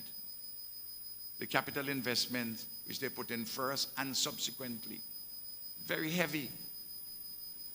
And the point is this, if the new dispensation wants to give them notice for them to go, that's fine with me. You know, but Why subject Eloise to this set of abuse and lies and misinformation? It's an extension of the campaign where she did a legitimate transaction down in Trinidad. Well, that's for another conversation, another time, because that is being dealt with also, I've been advised. I noticed it has served its purpose, and it has died down now. Served its purpose. Smear Ralph through her. I mean, this is entirely unbecoming. You could, by all, if you want to ask a question, but don't state certain things as facts. In that statement which I read, one is stated as a fact. Others raise questions, and AIA can answer those questions. But I have to defend my wife, again in this regard, because she has done nothing wrong. She has done nothing unethical. She has done nothing illegal. I just want to say that. And she has provided a service in which she has suffered loss. Know that a lot of airlines are there. A lot of people no doubt would want to go. And that's fine with me if they want to kick her out in relation to her brother-in-law. Her brother-in-law, who is a pilot with Cal, has a business dealing with New England coffee. That's the coffee which they sell. As if you were to have if it was a Starbucks outlet or something like that, you know, that's the coffee which they use, New England coffee. At least that's what I've been advised. I'm not involved in the business. These are the things which. Kenton, I'm sorry that I had to raise it bluntly like this, but once it's in your newspaper, and I'm sure that you will get a letter from Eloise's lawyer too, because it's your publication.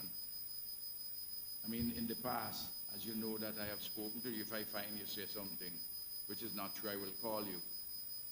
I didn't call you about this one because this wasn't in relation to me. This is in relation to Eloise. And I will advise her, but she didn't advise me to call you, to tell you so that you can pull it down. Now that I say this, it is but it's already done. The same thing in the Vincentian. And I hope my friend Sipney Hall hears me. I mean, it's a lie that she had a contract. Total lie.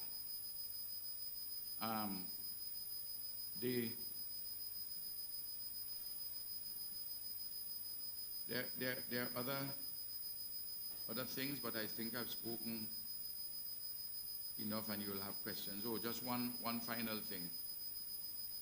I advise everybody to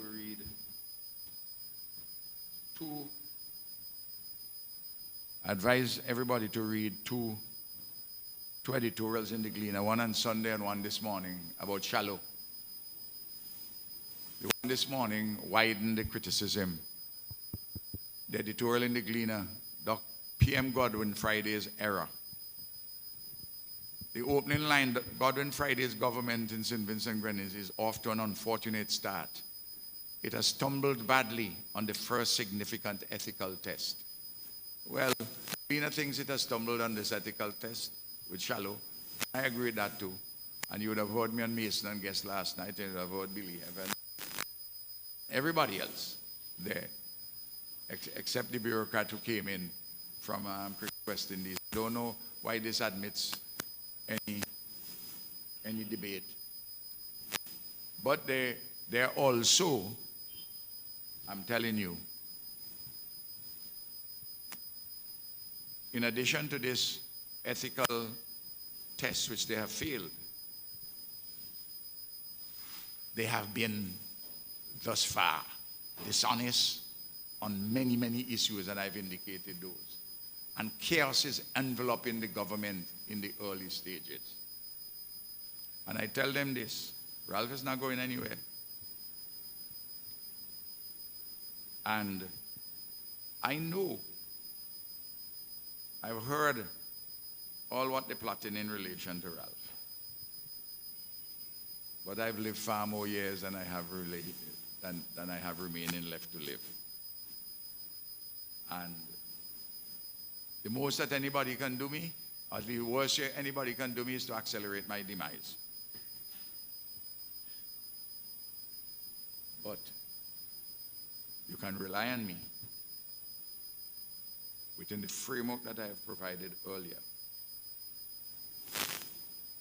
I will be reasonable, always.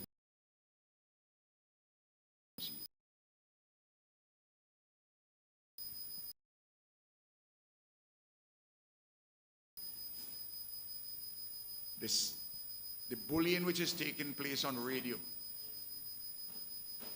against public servants and others, including members of my family. The actions against ordinary citizens and threats against them. If somebody in the government doesn't speak out in relation to it, so that some moral authority can be established here,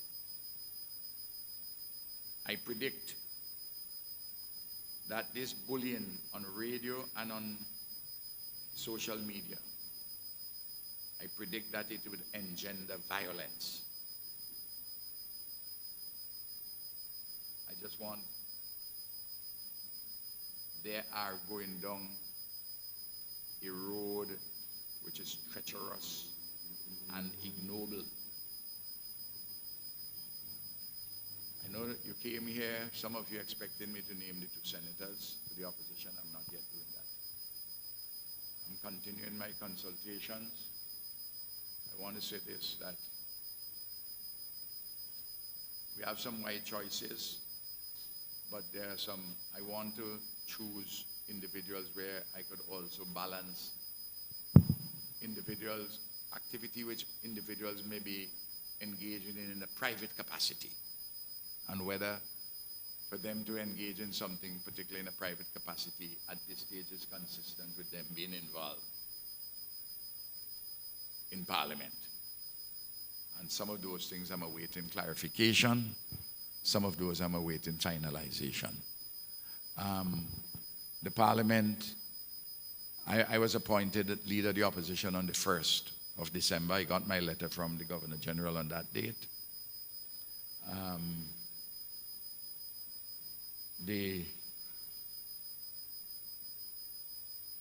The work that I'm doing, you've seen the frame. I'm doing a lot of writing, I'm doing a lot of reading, I'm meeting a lot of people, I'm going about, doing my work. I have another meeting on Sunday with the leadership of the great party, the Unity Labour Party.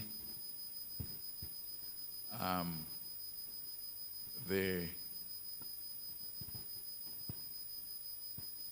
just finally ended something which I went to church on Sunday at the Emmanuel Baptist Church in South Rivers.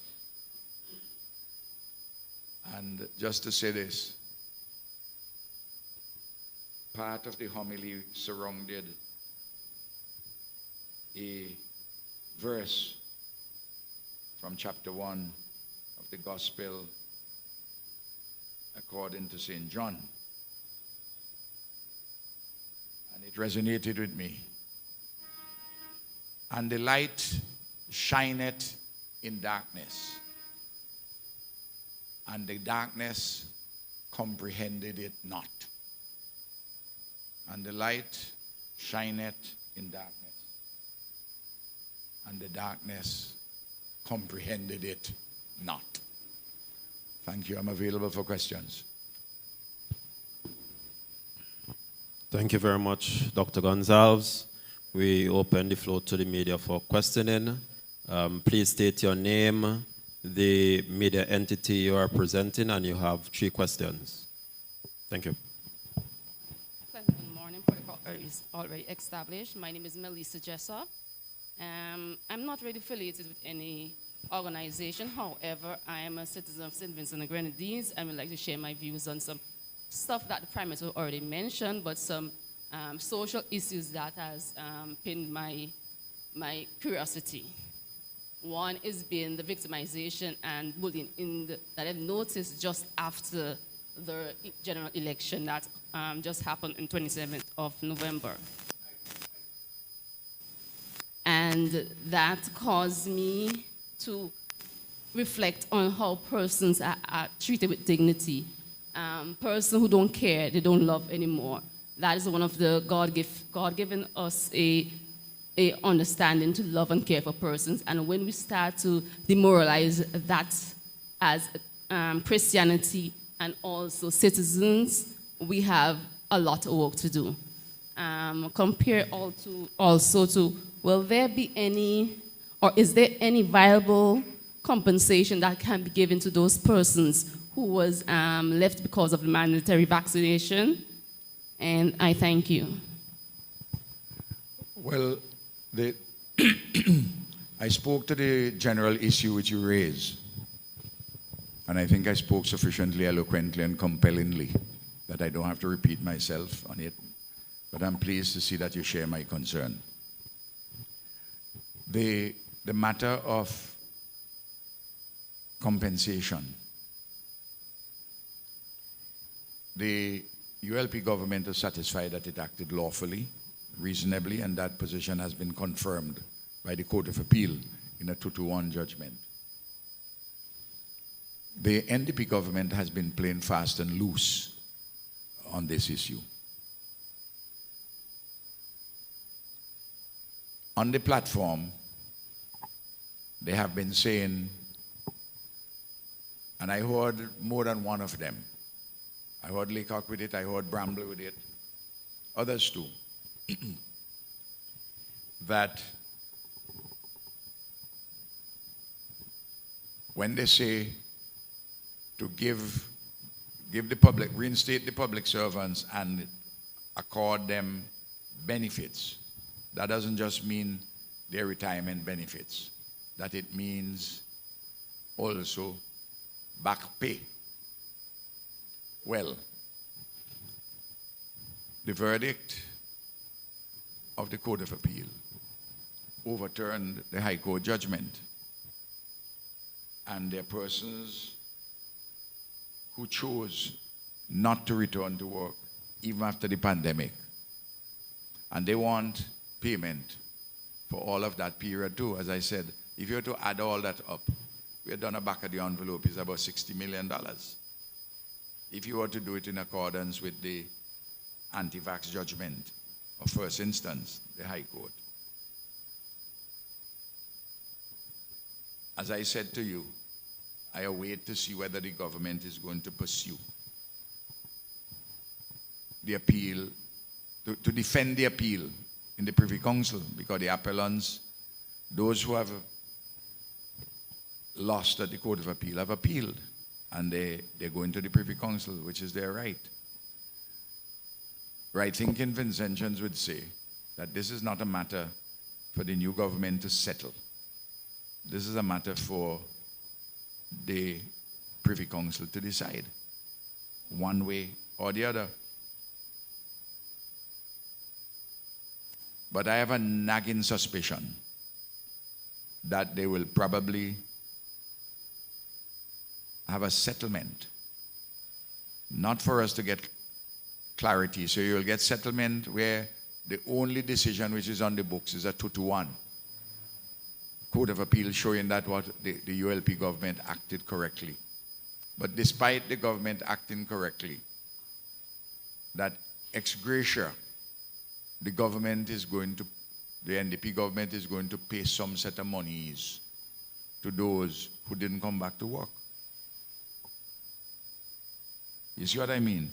And also to pay the lawyers some money too.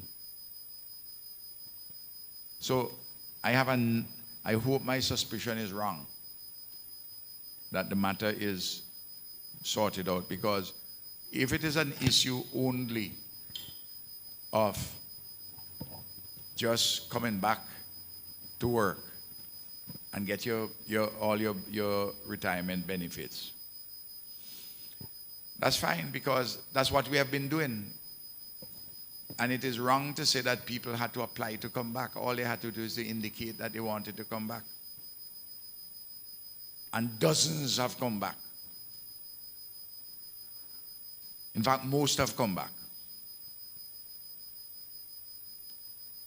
So you ask me the question, I answer you, and I wait to see whether my nagging suspicion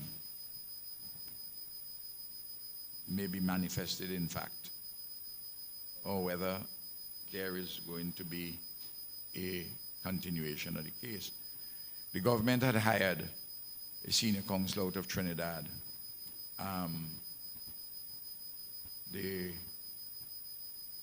To lead the case at the Privy Council. And I have no doubt that that lead counsel would have already written the government or the Attorney General to say, well, look,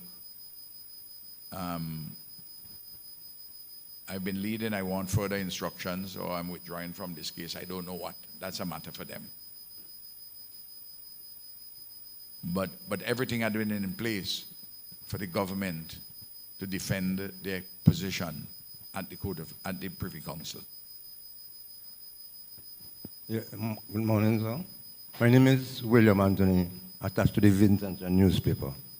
The people credit you with vision. You yourself admitted modestly. People referring to you as able to see around corners. How come you couldn't see what was happening directly in front of you before this election?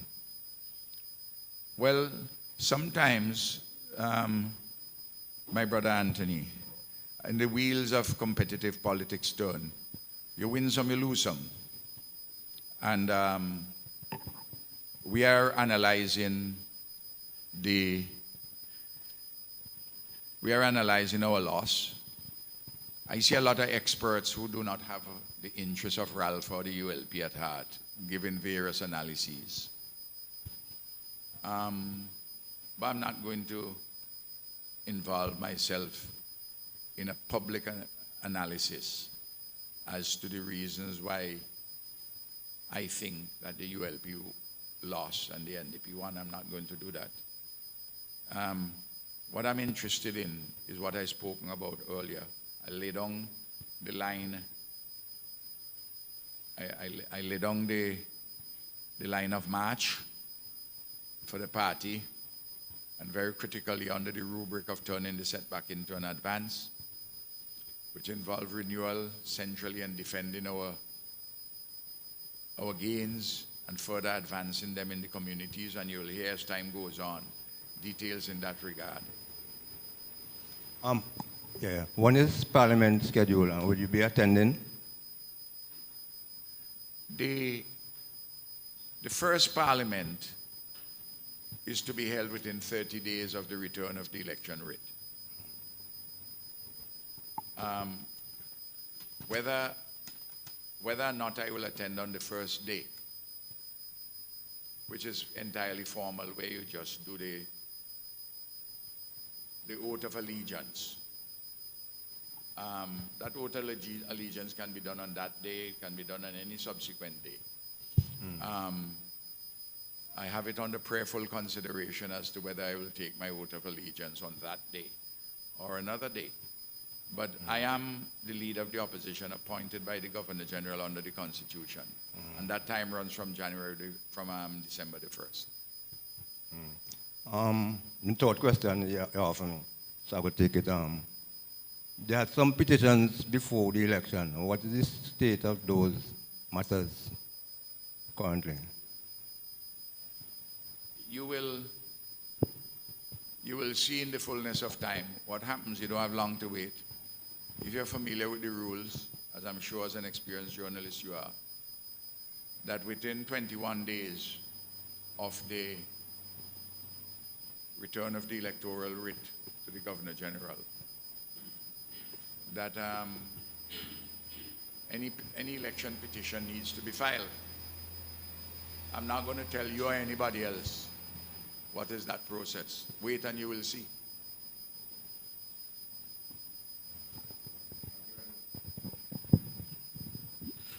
Good afternoon. Dr. Gonsalves, Kenton, Chance of Eyewitness News. 2 nights before the election, you urged voters to vote for the ULP candidates in their respective constituencies, and you said that in doing so, they would be getting 2 for the price of 1. We know what the election results are. Why do you think that voters rejected all of the other candidates that your party offered, but you? I will answer the way in which I answered my brother. I'm not going to do academic analyses or any analyses in the science of psephology, which is a science of elections in the public domain. I will advise the party leadership and the party as a whole as to areas in which we must do our renewal, and whatever answer I give you up front to your question is neither here nor there. The proof of the pudding is in the eating. And you will see us in 2030. But it would be good to have something to measure it against, though. Well, let me measure it against this. Historically, in 1989, the NDP won 67% of the vote and all the seats. In 1994, 5 years later, they fell by 12 percentage points. Because they fell to, in 1984, to 55% of the vote. 1994 to 55% of the vote. And in 1998, they fell further to 45% of the vote. In other words, in 9 years, they fell by 22%. Percentage points. Percentage points, 22 percentage points, thanks. Which is a significant fall. Now, if you have now 56% of the vote, for the NDP, and you are to fall by 12 percentage points in a 5-year period, they'll be 44% the next time. So, I can talk to you as a student of history. You want me to get involved in speculation and public analysis? I'm not writing that paper. No, I think we want to hear you as a political scientist of some note. You're not hearing that one from me. You will see my actions, and you'll be able to learn therefrom as to what I think. I have just one other question. I haven't missed most of the press conference. I listened to it. On election... You say you missed? Or missed, because I was elsewhere. I'm sorry. I did respond to your email saying that. But you could... Yeah, I will listen to it in its entirety. Thanks, Kenta. On election day, there was a video that emerged of 2 helicopters landing in North Leeward, and you came out of one of those, and it aroused a lot of curiosity. Can you please tell us what that was about? One helicopter had me, and one security officer, and the other helicopter had other security officers, all paid for by the Unity Labour Party. I simply wanted to go to Pitibadel and to North and to Chateaubelair to give confidence at the last minute to people there. I had spent the bulk of my time in that on election day below the river in North Windward. As I always do, I don't go to my constituency on election day, save and except to collect the results in the evening. My constituency organizes itself, and I walk about below the dry river. And then I came down, voted, and then went to Argyle to catch the helicopter to go. The only way I could get to Pitibadel and Chateaubelair was by helicopter in order to get back in time to go back to North Central to begin to collect my results. So that was my schedule. There was The helicopter simply abbreviated the time. It costs a pretty penny, clearly. But I considered it necessary and desirable to do that. There was nothing particularly sinister. It's just... Well, I wasn't interested so much in the drama. I was interested just in touching base. But for some, I can understand that it is dramatic.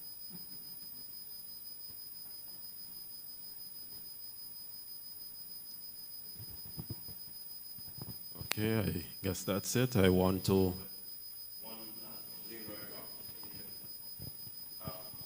As leader of the opposition, I know a lot of people is trying to get in touch with you. Where is the leader of the opposition office? Because he has staff, I know. Yes. Okay. As in accordance with, and I'm glad you asked the question, in accordance with what we have done, we in the government, the ULP government, the leader of the opposition office has $153,000 budgeted towards it. This is what Dr. Friday got when he was leader of the opposition. Mr. Eustace got it.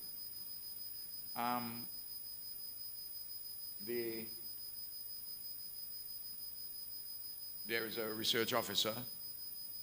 The research officer paid from the office of the leader of the opposition is Ferdinand, and there are 2 other members of staff, plus monies for rental and telephone and usual office stuff. So it's the same thing. So that's why you see outside there,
to metamorphose into a ghost. That is to say, some of them would like to see me dead, and therefore the ghost will emerge. I just advise them to read Hamlet, Prince of Denmark, to see the role of a ghost. A ghost can be a terrible thing, you know. I'm only using writings of the creative imagination in this latter regard to make a point to some of the crazies who have no creative imagination, of course, and who wouldn't quite understand what I'm saying. But that's okay. I just want to say this, though. For all those products of the education revolution who are rightly ambitious, to know that for every job where 20 of them are aspiring for, I want to repeat, at least 19 of them would be disappointed. Let me just take a particular department. Let's take the department known as income tax, inland revenue. You have 100 and check the list. You can check you all could double check these things whether I'm speaking the truth or not. Check the Comptroller of Inland Revenue. There are 128 employees of Inland Revenue. When I arrived, maybe 3, 4, maybe you had university degrees, I don't know, professional qualification. I don't know if you had so many. You now have those with degrees those with masters, those with professional qualifications like ACCA in accounting, and those who are pursuing degrees. The totality of those amount to 117 out of 128. And that's replicated across the entire public service. But I want to say, especially to those persons who have master's degrees, the number of persons who have master's degrees and feel as a consequence of having a master's degree that somebody who has a bachelor's gets a job ahead of them. They feel that they have been disadvantaged. Well, then there are other reasons, there are other things which will come into the mix, whether somebody gets promoted or not. And a number of people who say that they turn against Ralph because they didn't get promotion. They think that Ralph knows who get in promotion and who get in promotion in all different levels. The only jobs that I know about, which involve me, commissioner, deputy commissioner, and permanent secretaries or heads of departments. You have a public service with, if you put the public service, the police, the teachers, all of them, put all of them together, you have maybe 6,000 and something, 7,000 persons. You think I know everybody who's going to get promoted coming up the line? If I were to track that, I wouldn't have anything else to do. I wouldn't have time to do anything else. Already, people are complaining that they had access to Ralph, but can't find access now to Friday. But Friday had made his position absolutely clear from the beginning. He says, if you have a constituency issue, don't come to him, go to your MP. He had made it plain. So he wasn't dishonest about that one. He basically tell you, don't come and bother me at the office of the Prime Minister, because I ain't going to do like Ralph. Would be out of St. Vincent's.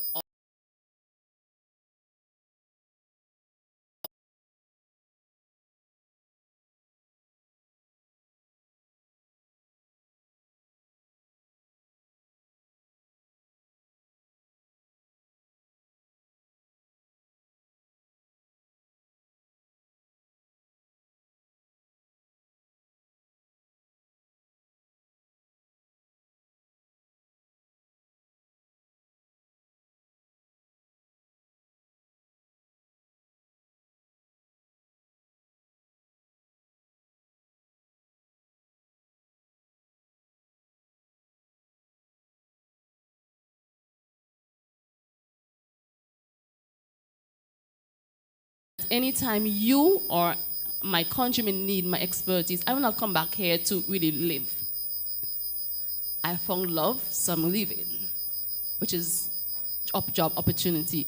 But if you will need my advice, or when I finish my studies, I can give that to you free of charge, because the reason why when I did my bachelor's in social work, I always wanted to create a change, and I think by I uplifting myself through education, also traveling, will give me that edge to provide or to help my country to move forward in future generations. So again, I thank you. Thank you. Thank you very much. Thank you to the media. Thank you to many of you tuned in on the various platforms on social media. I thank the leader of the opposition, Dr. Ralphie Gonsalves, and now I return the stations to their respective frequencies. Thank you.